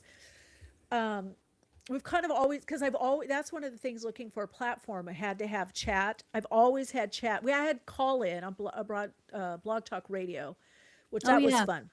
We had callers, 50, we did get 50 to 100 callers within an hour calling in for readings or to say hi or ask questions, but always also the chat. And I just feel the call in capability, but that'll be the next step with this. And the chat is so important just for the energy and the just being alive, the energy that Yes. is brought. And then also the great questions that not only insights that other people have on their own path, Yep. but even the questions that I may not even think of to ask or know to ask. And now they're bringing that in. They're bringing that next level. So Well, and you're good at, not everyone can do this very well, what you're describing, because there's a flow. You're listening to people. You also have your mind on what you were hoping people are going to come away with, just in a general way. So you're keeping your eye and your heart and your mind on the ball, right?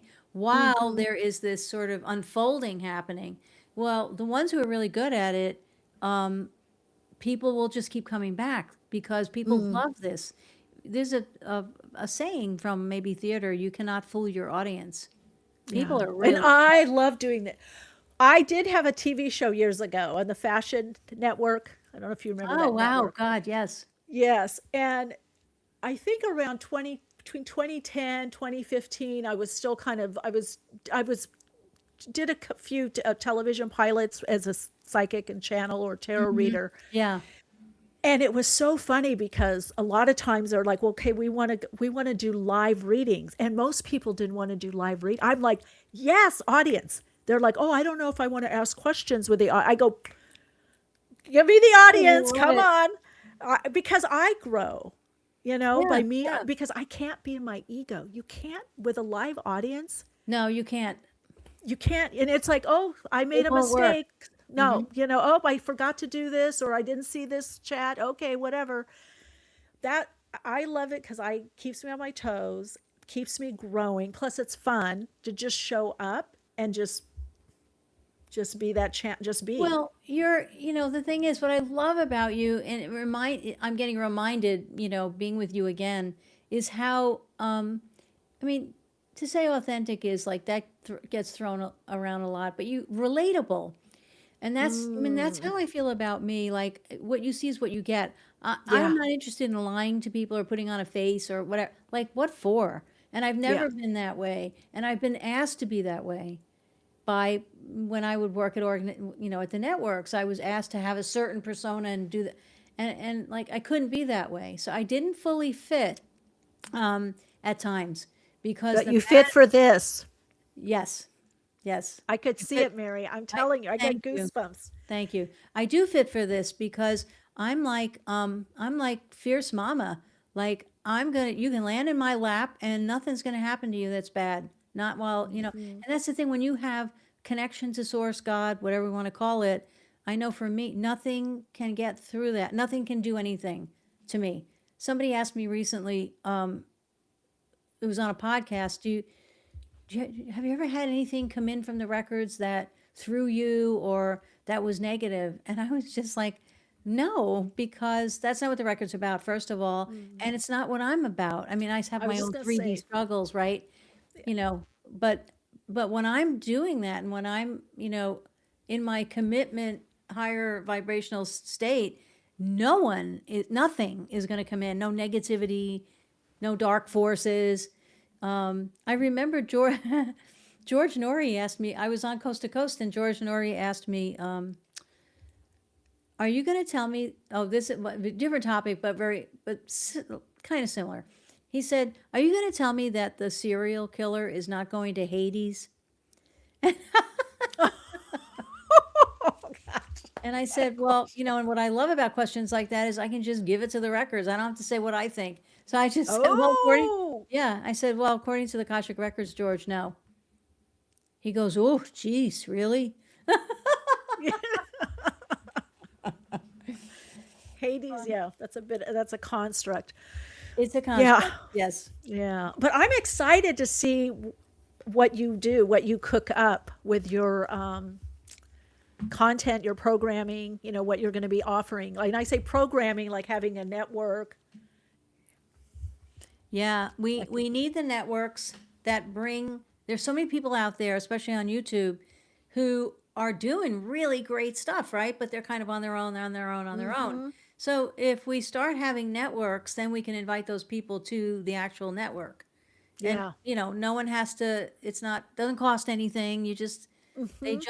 They put their channel, and they still have their channel, but all their material can go under as long as there's a relationship, to the theme, to the purpose of the channel. And I yeah. think it would be nice to go to one place and always see, right? Because I know for me, That's what I'm I was thinking. searching, Yeah, I'm putting in searches. yeah. And then sometimes you don't at least me, I don't remember. I'm like, oh, what was that show? You Who got to was go to that? What was? history. Oh, yeah. You gotta go to I live in history. my history. That's right. Go to the history. I do. And then I'm Oh, scrolling the history because I'll see something and I know I want to share it with someone. But it's so good, I want to keep listening. And I'm like, crap. And so then I'm like, oh, I have the history. I'll go back in the history. history. Or you subscribe, but you don't always want to subscribe right away because you don't know if it's something you want to stick with, right? Right. That's true. And then you're Yeah, left with a list like this of subscriptions, which I have.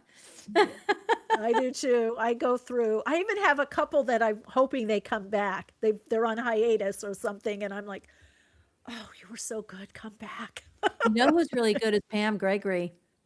Yes, yes, yes. She And is. she kind of left a little bit, but I think actually she went to France. Not didn't move, but she went to France for something that she was doing, either I don't know, like something spiritual for herself in a good way. And so now I see she's interviewing again. So I love that. And of course, Lee Harris is really big now. He's been on here as well. Has he? He's Yeah. lovely. Yeah, he was on Lovely Yeah, Energy. you've had everybody. I feel honored Oh that I'm yeah. here. Yes. Who do we? Greg Braden. Who else has been? Oh, I love Dr. Greg. Bruce Lipton, Wayne Dyer. We've had a lot. Well, because I also this podcast originally started on an internet radio station, Cosmic Dimensions, 2007. My guides told me, yeah.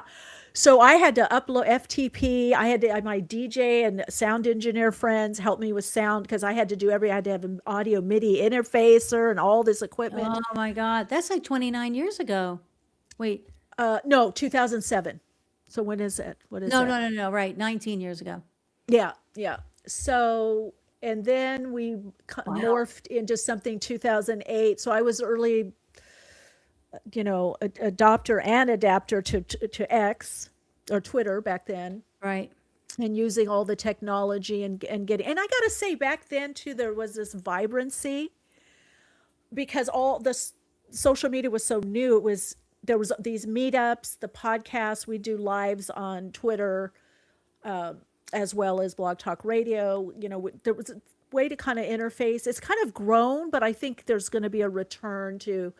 I know a lot of people do that actually on X and YouTube, kind of the integration. So you have these communities that overlap and Right. have events, do things together, kind of support different people, but in a similar genre or interests that fit together in an overall arch. Right. I remember So- Blog Talk Radio. I used to listen to that. Do you? Yeah, they I were some guess they're great still around. programming. No, he sold it. Oh, And then they didn't to Sprecher, which is owned by iHeart, and then it just became they became defunct. I think they didn't want the competition. They wanted to move everyone more to iHeart. So, but he sold it for a lot. I don't remember, but it was. I didn't. But he had the passion. He who started it. He really wanted this connecting. So the passion was there, and you could really tell. And we had huge audiences. I mean, it was just, and it I was so liked it. new. I listened Yeah, to a lot of stuff on Blog Talk. There was Radio. good programming on there. There was some really good shows. I know. I agree. Yeah. Well, I'm waiting to hear about being on Gaia. So That they've could had, be a potential. Yeah. they've had different iterations. I don't know what to call it. I think they've gone through different management. Yeah.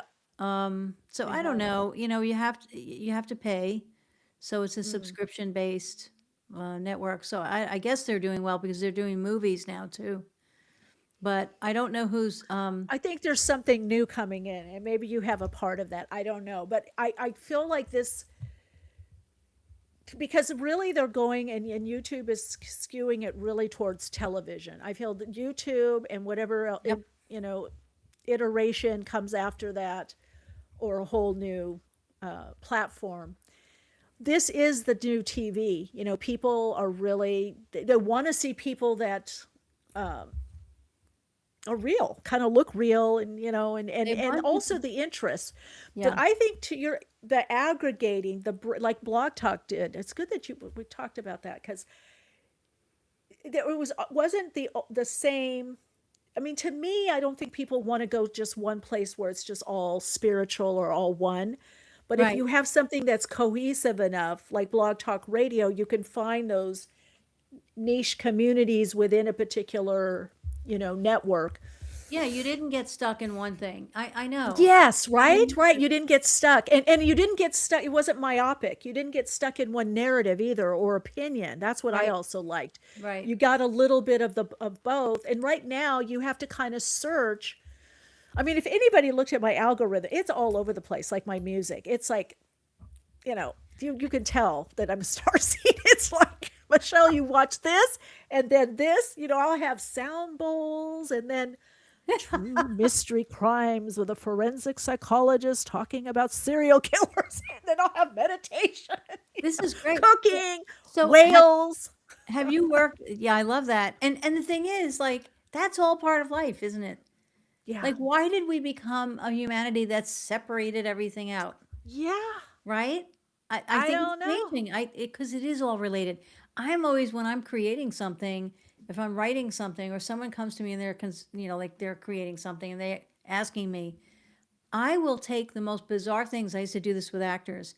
So if the scene said, oh, it's a funeral and he comes in and he's crying, and it said it on the script, I would jokingly sometimes say to an actor, wouldn't it be weird if you came in and you're so bereft that you're hysterical laughing? And the seasoned actors would be like, oh my God, I love that That's idea. perfect. But then the Yeah. scared producers who were in the box would go, no, no, no, no, no, no, no, no, we can't do that. Right? So it's like, it Which is so all, interesting because people do that, of course, right? that's where it came from. It came in. I was shown, like, of course they do. There are probably people that just break up. At my father's funeral, my mother, it was quiet, it was awake, and I was sitting next to my mother, and I remember there was some people from the soap opera that came for this wake, so they were sitting behind me, and you could hear a pin drop, and my mother says, Mary, did you ever buy that underwear that you were looking for? Now, what happened was my father died, and I Oh was my working at the God. studio, and I raced to home, and I had to go to the store to get some, underwear. And so she just blurts it out, and I hear someone laughing behind me. It was a stage manager I used to work with. And I'll never forget that moment, and we'll probably, if I ever see the stage manager, we'll be laughing about that. And then it got quiet, and I was like, yeah, yeah, mommy, yes, I got it. And then because she was so bereft that she was just saying ridiculous things. Yeah. And then the next thing she said, it got quiet again, and she said, now I wonder if they have cement caskets. Just blurted it out, and I heard a couple of giggles. Like, that's, yeah, that, everything, No rhyme or reason. no rhyme or reason. And therefore, you can relate everything to everything. You can look Yeah. for how things can go together that we were told don't go together. I Yeah. love that. And so interesting that, oh, that doesn't work. But it's like, yes, it does work because that has happened, Right. right? So it does work. That's right. Right. Oh Well, my and God. there's when unusual things happen in life, right?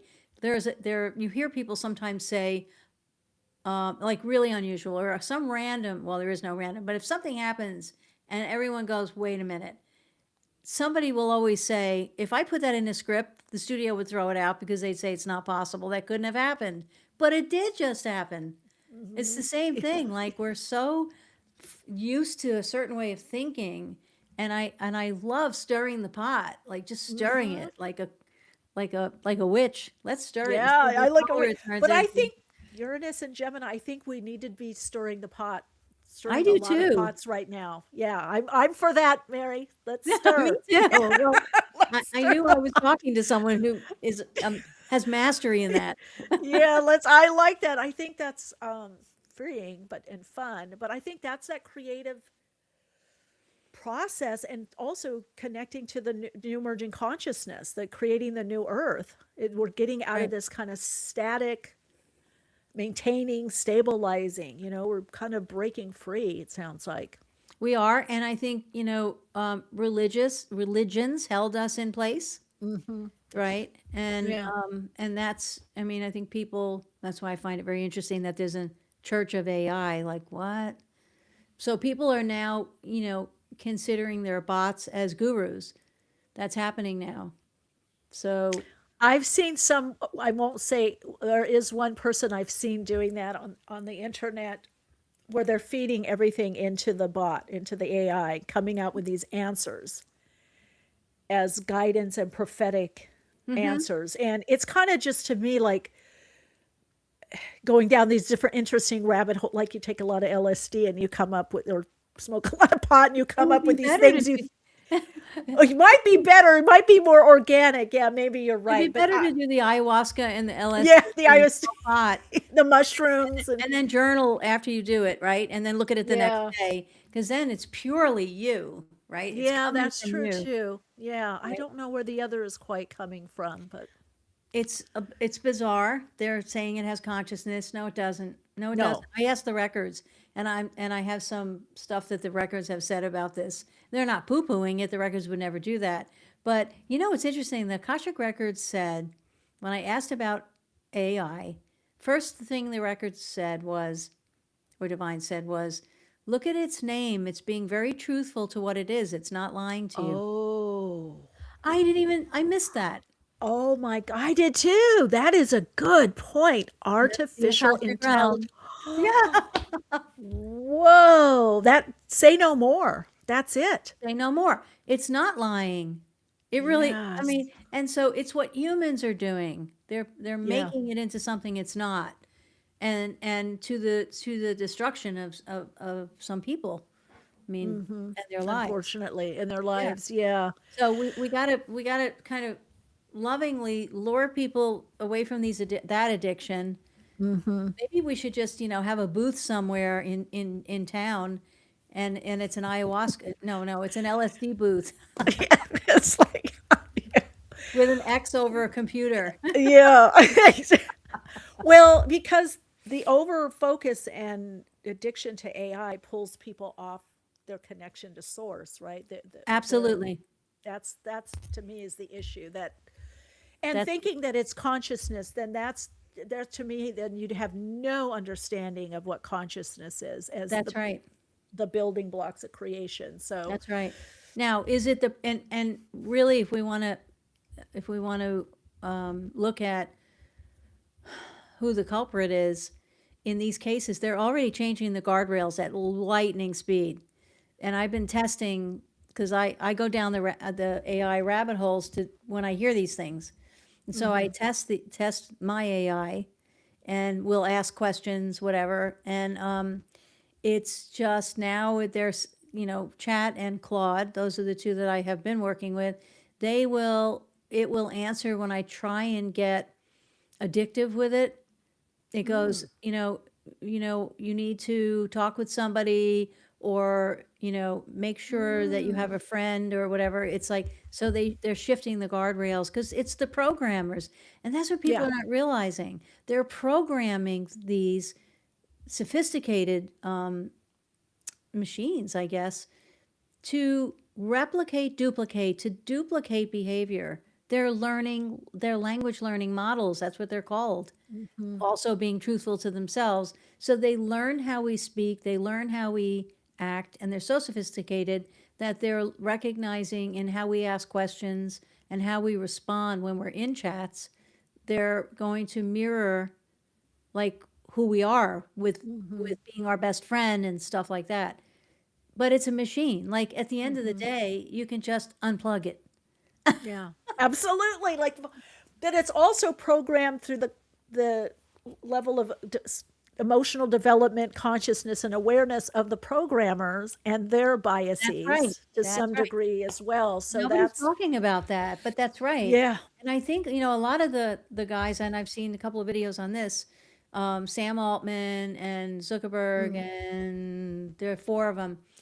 They, when you listen to them in interviews, they're not, in my opinion now, they're not intelligent, and they're not, they have no wisdom, and there's no heart there. I don't see Yeah. like there's yeah. something There's a lot of missing. disconnect. Yeah, So either they weren't loved, who knows, in their backgrounds, past lives, Yeah. whatever. But I can see it. It's just like blank. So it's not surprising that they would have engaged in creating this giant blank machine that is going to dupe people into thinking it's their best friend. There are people Yeah. who have left relationships because of the relationship with their AI bot, where they've left their marriages. There's my one God. there's one guy in Japan, he married his bot.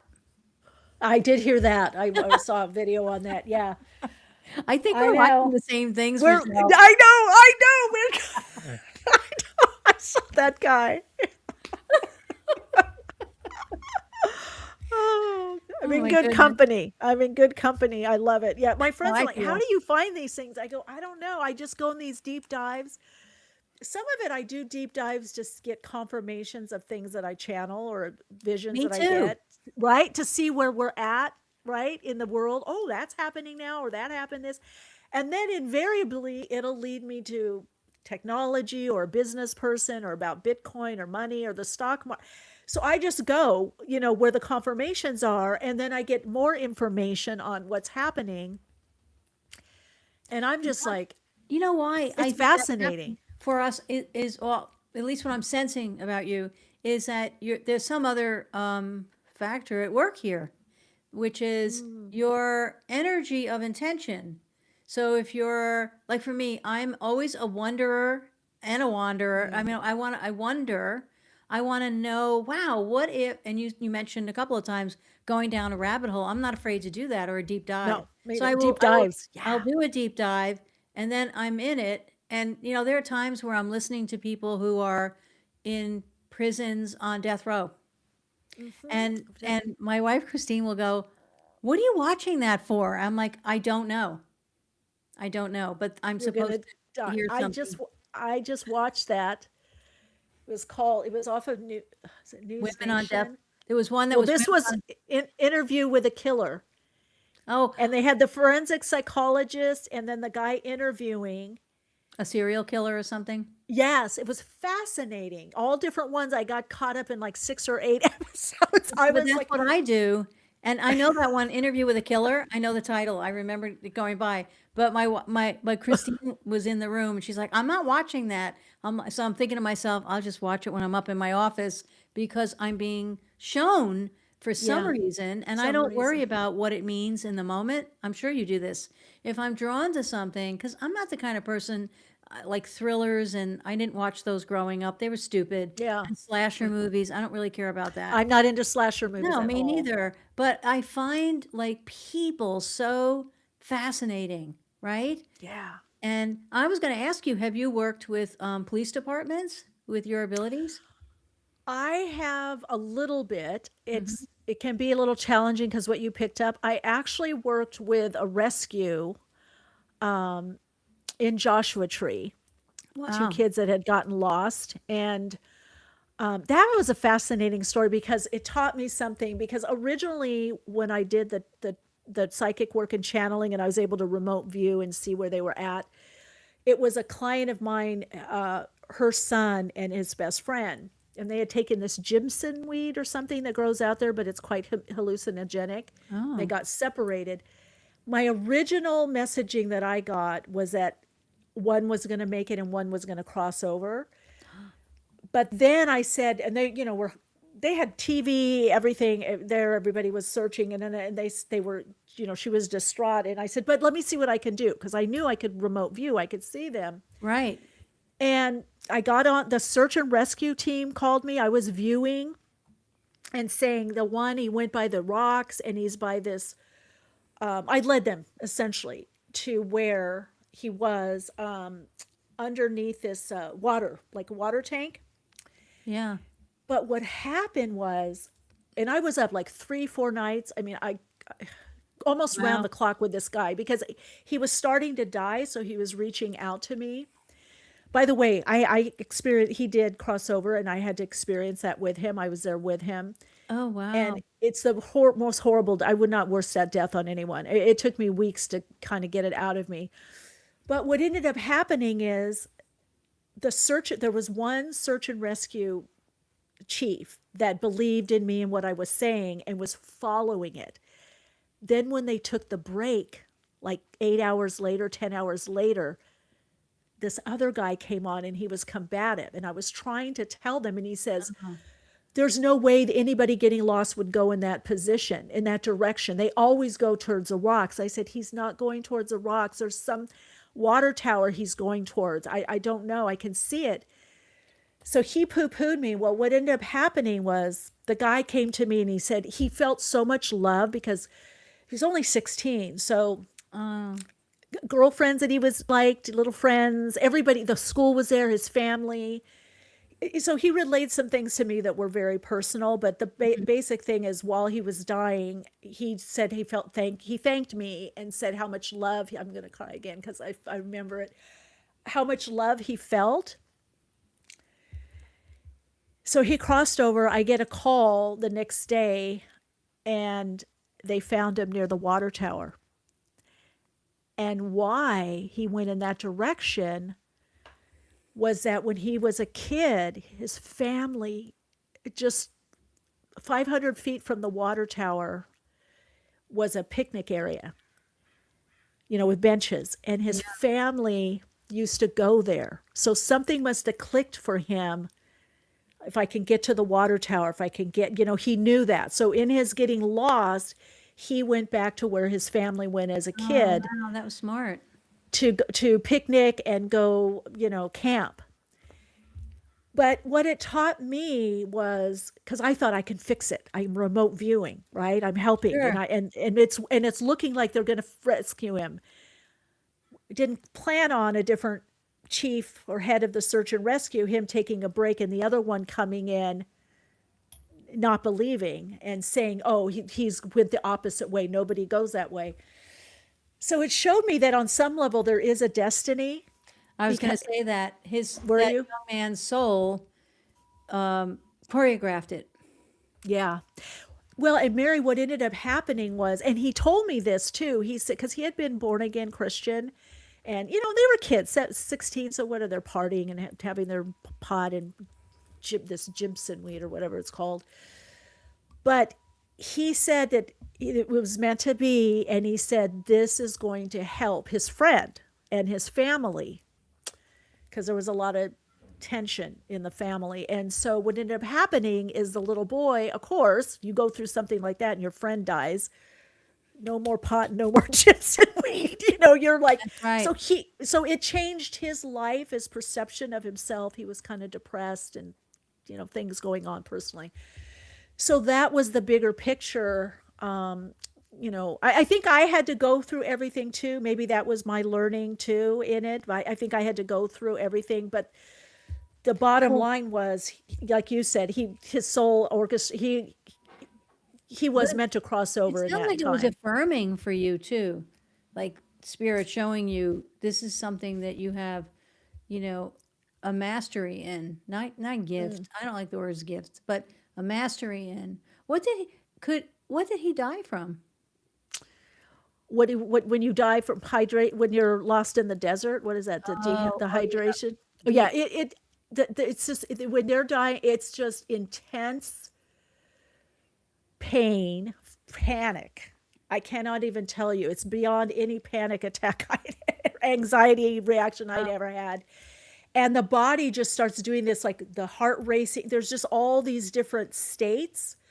So I just stayed with him in, kind of a prayer state, meditative state with spirit, Holy Spirit, God, energy that just like he could feel it. I mean, and I've had similar other situations where people, when they're crossing over, they'll reach out to you, because they'll reach out to anyone. It's a little scary to feel that connection. I've also heard nurses talk about that Yeah.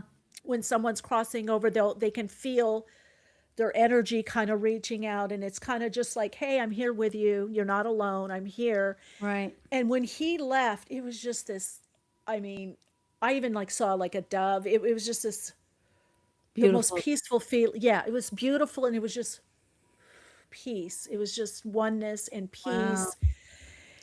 And my client had said, well, why do you think? And I said, I got to be honest. I said, the original message channeling and vision was that he was going to cross. Little Michele said, I can help. And I said, I would do it all over again. But little Michele said, I can help. But the big plan was already there, Yeah, right, exactly. So you were kind of like the intermediary, Yeah. between the two worlds. Between the two worlds. And at the time with the search and rescue, which gave me so much hope, they were following what I was saying and tracking it until they had to take a break, and there's somebody else that came in. And isn't that like life? Someone else came in that was just not, had a fixed idea of where people go when they get lost in Joshua Tree. And he said, I've been doing this for years. They always they never go in that direction I know where you're saying, I know the water tower. He knew. They never go in that direction. They always go towards the boulders, Did always towards the anyone rocks. did anyone who was around when that happened wonder if they hadn't taken the break and the other guy was still there, that they might have saved his life, or was he already too Oh almost no, far? they would have saved his life for sure. Ooh, I wonder Yeah, how they that man feels. I don't know because he was so I don't know. I didn't talk to him. I perhaps my client did and other people Yeah. because people I had prayer vigils. People were saying, "Oh, she's done stuff like this before. You got to believe her." And the one guy did. The one guy was okay, and then the other guy pulled everybody off and said, "No, we're going in the opposite towards the Wow. boulders." I've been doing this for which to me again shows we can't always have a fixed mindset about stuff, No, we sometimes can't. We can't.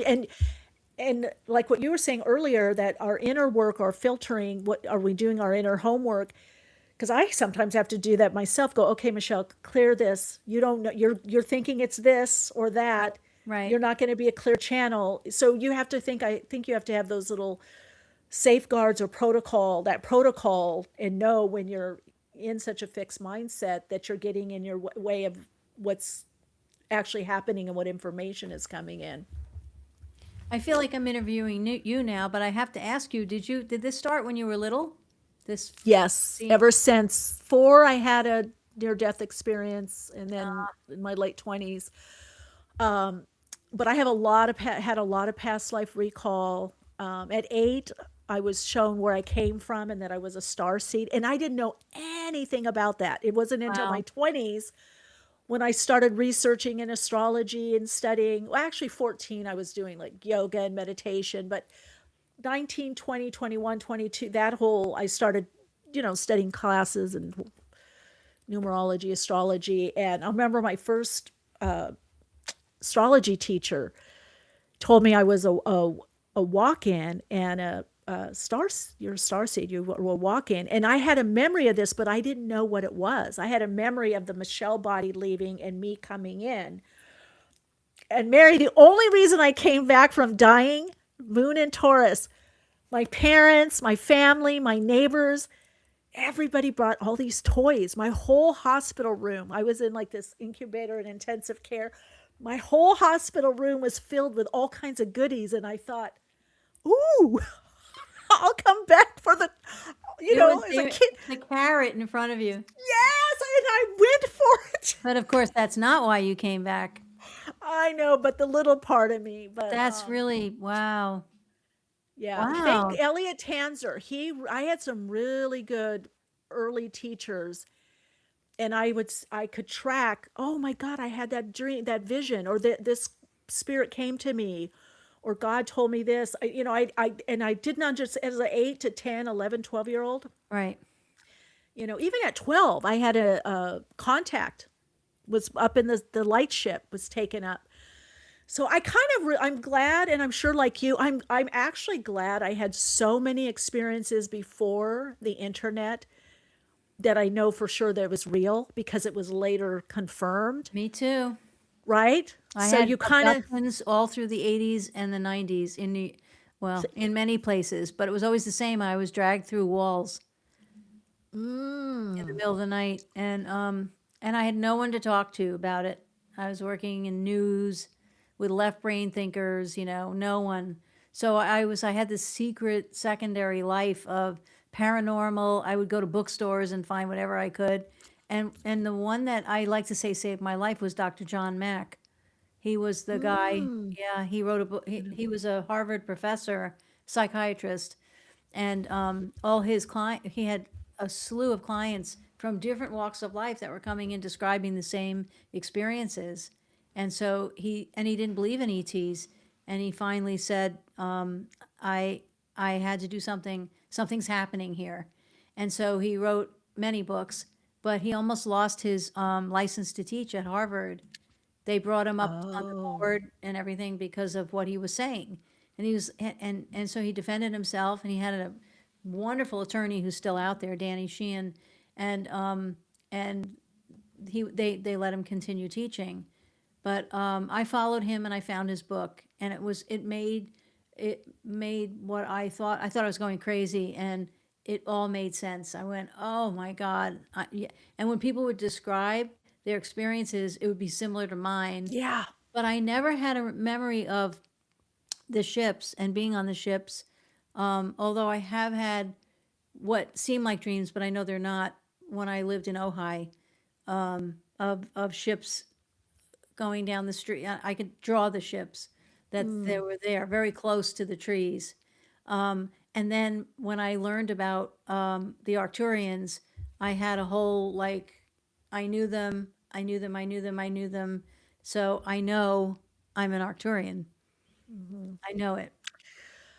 I know we're gathering back at this time, and it makes sense when you look back, you having those experiences, you going into the directing, the writing, and what you're putting now together, because you have that encoding, Yeah, you good know, word. Thank and you for saying that. yes, It is encoding.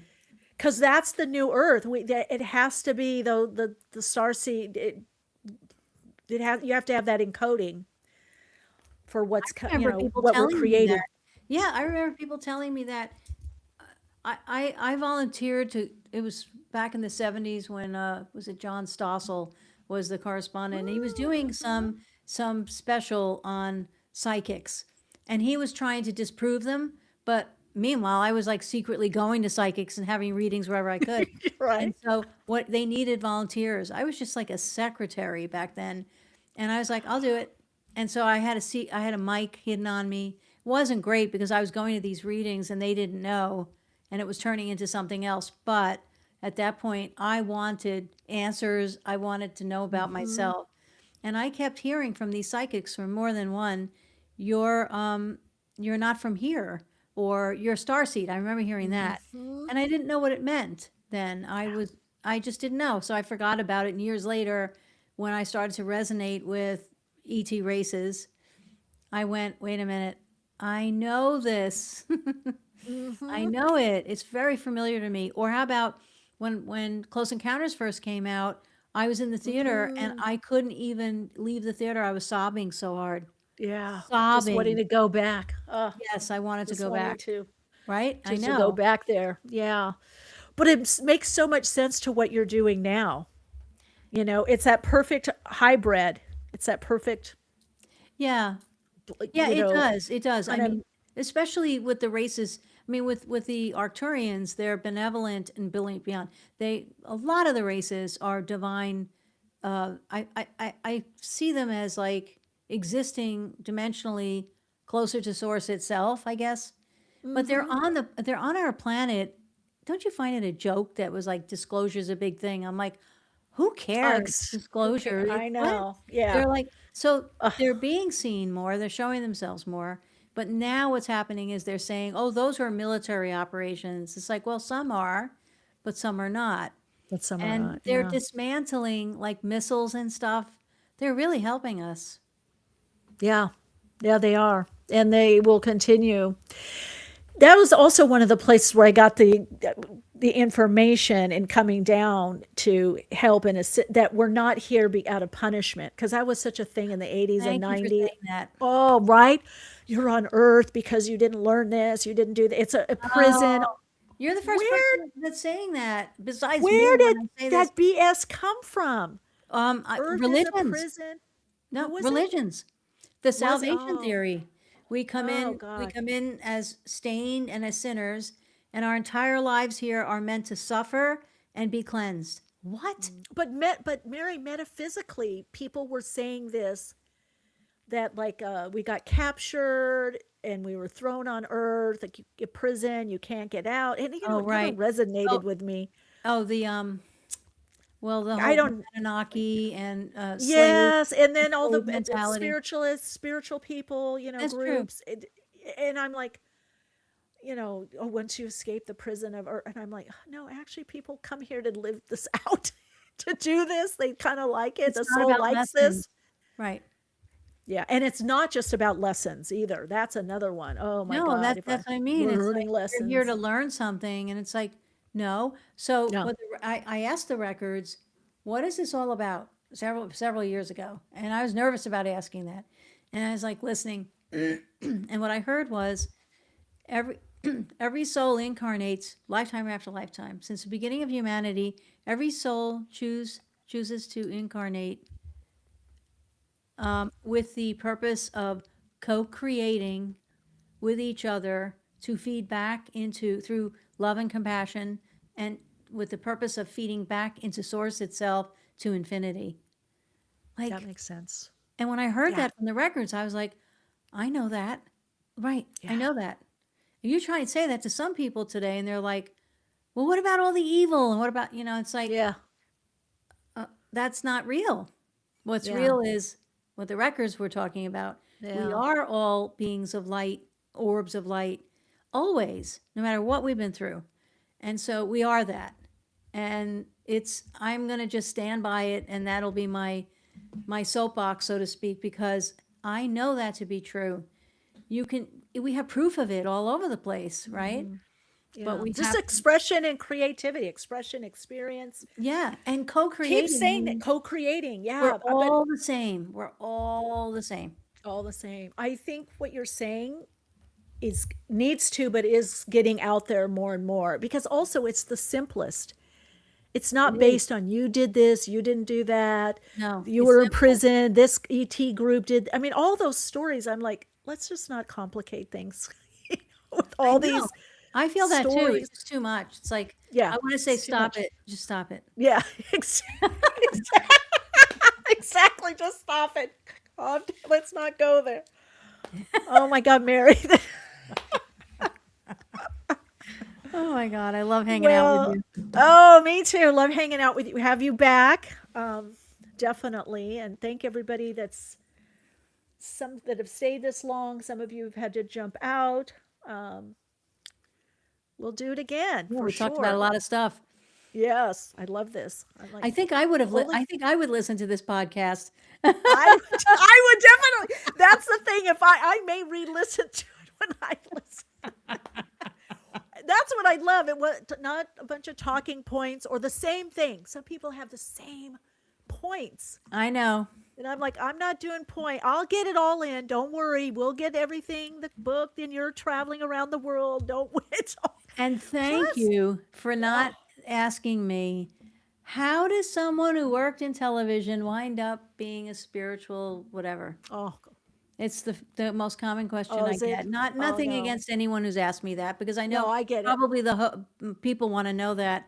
But I'm telling you, I have like about 150 of those answers. It's the same answer. But that's what people want to know. They just go to that. And I want to get more people thinking more about, like, what we're talking about is what are we really made of? And isn't life beautiful? And isn't it wonderful when we can love each other? And not focus on all the crap and the garbage, but create that new and think of new ways to prove that love is really everything. Right? John Lennon. Plus, you're more than your job descriptions and titles. And to me, and what this conversation just showed, of course you would be doing this. Right. Not how did you? Right. It was inevitable. It's in your Akashic record. It's in your Akashic blueprint. Yeah. And so let's talk about where we're going. I'm interested in that. Yeah. Right? But Which it I know makes you are. sense to it makes sense to who you are and all those early experiences and your consciousness, your awareness.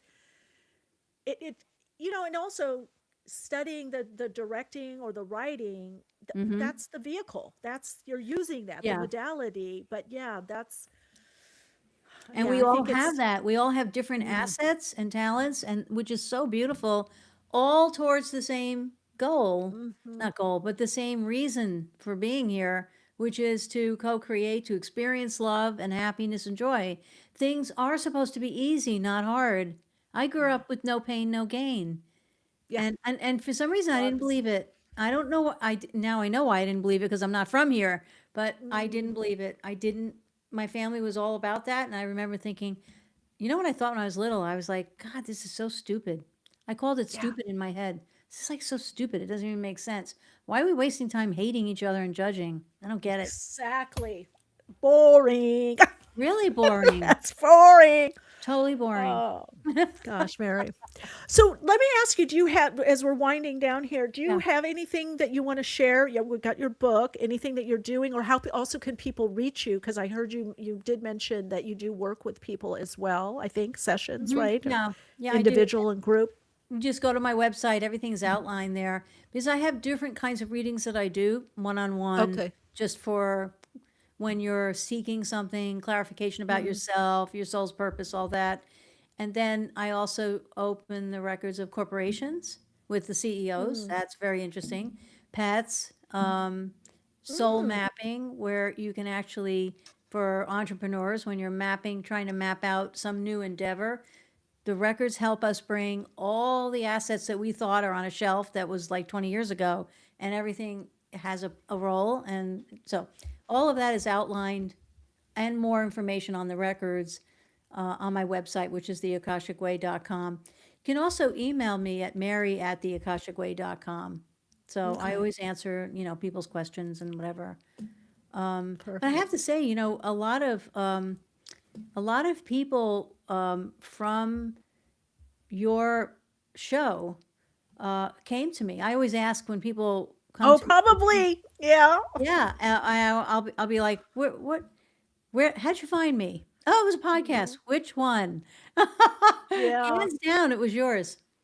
Yeah. We've got a great community here. They're I will say seeking, finding, and being, but they're on their path, empowered, And connecting, taking charge, obviously. taking charge of their life. Oh, absolutely. Yeah. That's the difference between there are other people, there are other listeners who just, they kind of get activated and feel good and then they move on to, they move on. But then there are some that just like, they're like, I don't know. And I've heard people say, I heard something you said with her. I don't know what it was, but I knew I had to contact you. Well, that's less about me and more, and I know you know this, it's more about what is flowing through our conversation from Yes. spirit itself, Yes. Yes. right? From source itself. We have people listening the 10, 20 years from the beginning. We still have I love people it. that listen and call in and contribute. Because I think I always say it's a sacred space of empowerment room. That's what we call the chat. And they're participants. They're Love that. creating the energy, the vibe, the vibration. They're contributing as well as, whomever's on and myself. So I'm glad. Well, Well, I'm so happy that I'm so happy that you came back. yeah. No, seriously, you're very important. And because there's such a saturation right now of spiritual, Yeah. I don't know what to call everybody, but people. And Yeah. and they're hosting and having their channels and doing their things. And I think everybody means well. However, they're Oprah said this once about like who can really host. That it's not that not everyone can do it. And I think you do it very well. So Oh, thank you. And from your background, that means a lot. no, 'Cause you I do. almost gave it up when I've been having to persevere to do this research, get the platform, get the sound engine, get all the help. Wow. And then I went into meditation, and the guide said no. And then a great collaborator and friend of mine that helps me with design and stuff and packaging said, "Well, I did it. I don't really need to do it anyway." She goes, "Michele, do not even say that. You're not giving it up." Yeah, But I'd love. Yeah. I'm going to second that or third it or fourth it. I'm sure other people have said it to you. No, because you move with energy and you have you're present with everything that's going on and still very grounded and then just so easy to talk to and so much fun to add to that. You're not a by the book, even though in your mind, I know you know what you want to accomplish. Yeah. Keeps me on my toes. I have to let go of perfectionism. It's like you got to play, Michele. You're creating, but learning. Like get out of the way. There's no perfectionism anyway. Put an X over that word. Yeah. No such thing.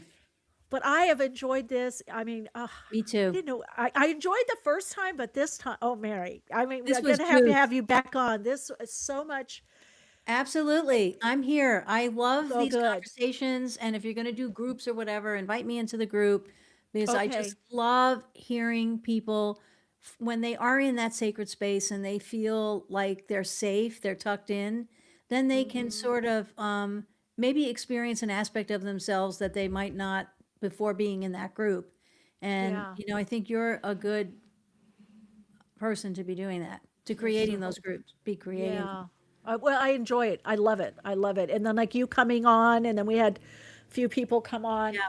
But also, I got to tell you in closing, I feel such an honor because I can see where you why you're where you are, what you're doing. It's so magical from all the early child, all the experiences, and then the training, and then your higher self tricking you into taking that class, and then you end up writing the book.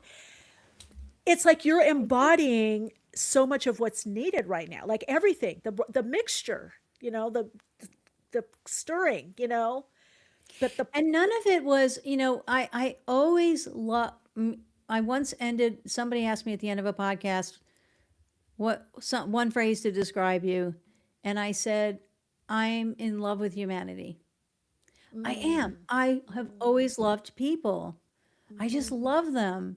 I find people delightful. I love how different we all are. Of course, I was born in New York City. So I've always been on the subway cars, riding around at all hours of the night with every culture sitting right opposite me, and everybody's just fine with each other. So that's what I grew up in. Yet, I come into a family that is 100% racist. So I'm like, what is that? What was that about? So it was painful growing up. I didn't Yeah. understand it.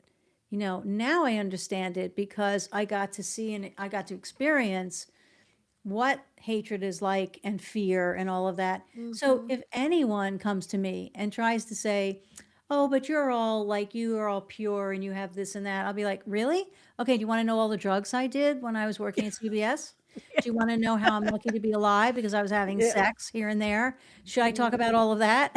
Yeah. Yeah. Right? We all Or have another side, but it's called experience. And I think that absolutely. those experiences, they really feed into who we are and they give us the texture and the resilience, I think, that enables us to show up anywhere and with any person. And probably those energies that we've gone through, like the ones I described a bunch of them just now. Those energies are still around me. So probably someone who, let's say someone is trying to get off drugs or whatever, they're going to feel that energy from it. They're going to feel like they need to talk to me and they're not going to know why Yeah. until I Well, say, oh, resonance yeah, gives you a resonance to be able to for myself as well, to be around a lot of people, yes. different types. It's like open, and alchemizing that energy. There's less barrier. You more embracive. It makes you definitely more embracive And to come out of and these compat. experiences not judging ourselves. If I were Yes. judging myself, I couldn't be sitting here with you right now and I couldn't be doing what I'm doing. No. And so somehow along the way, I just let go of judging myself. I mean, it feels awful when you wake up after a night of drinking or partying, and you don't know where you are, or you don't know, and they've done it in movies like you're in a bed and you turn around and there's somebody else there, that kind of thing. And it's like, that feels awful, right? And you cringe, you don't ever want to think about it. But then we're human. We fall down, we bump into walls, and we get back up again. And we hold each other up in this, thing called life. And I think it's beautiful. I think all of it is beautiful. Yeah. There's a beautiful humanity to that, Yeah. to these experiences that we have, Yep. for sure. Oh, to be continued. Now Thanks people are so going to much, think I'm a Mary. sex addict. No, I'm only Yeah, kidding. no, no, Hey, everybody has something. And also, I find whatever we've gone through, it gives us a new level of not only understanding the human condition, but ourselves and compassion. I think Yes, absolutely it does. Yeah. And also, that's a biggie. doesn't it feel like when you go through all that stuff, then there's nothing else you have to go through. Like I was like, if I know for me, if someone said to me, I'll give you $1 million to go back to high school, I'd be like, hell no. No, Nope. no, no. I know, I know. Right? Nope. Not going back there. Been there, done that, and Yeah. it's processed. Process, moved on, got the wisdom, Right. got the Mary. Okay, anybody else still here? Okay, guys, thanks so much for being here. And Mary, thank you I cannot thank you enough. This has just been just God beyond inspiring.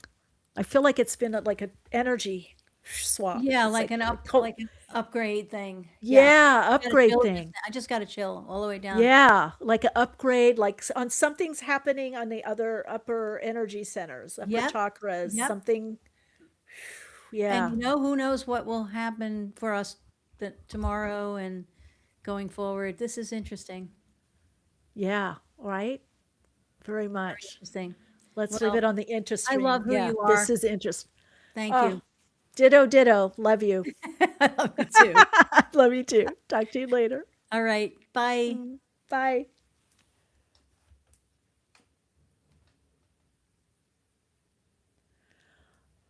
All right, gang. Heading out. Thanks so much for being here, everyone. It's been great to connect with everyone. And if you have guest suggestions, topic suggestions, let me know by email me at awakeningspodcast@gmail.com, or through Insta, or you can leave a comment here as well. Till next time, keep shining bright, share your light, and keep the conversation going.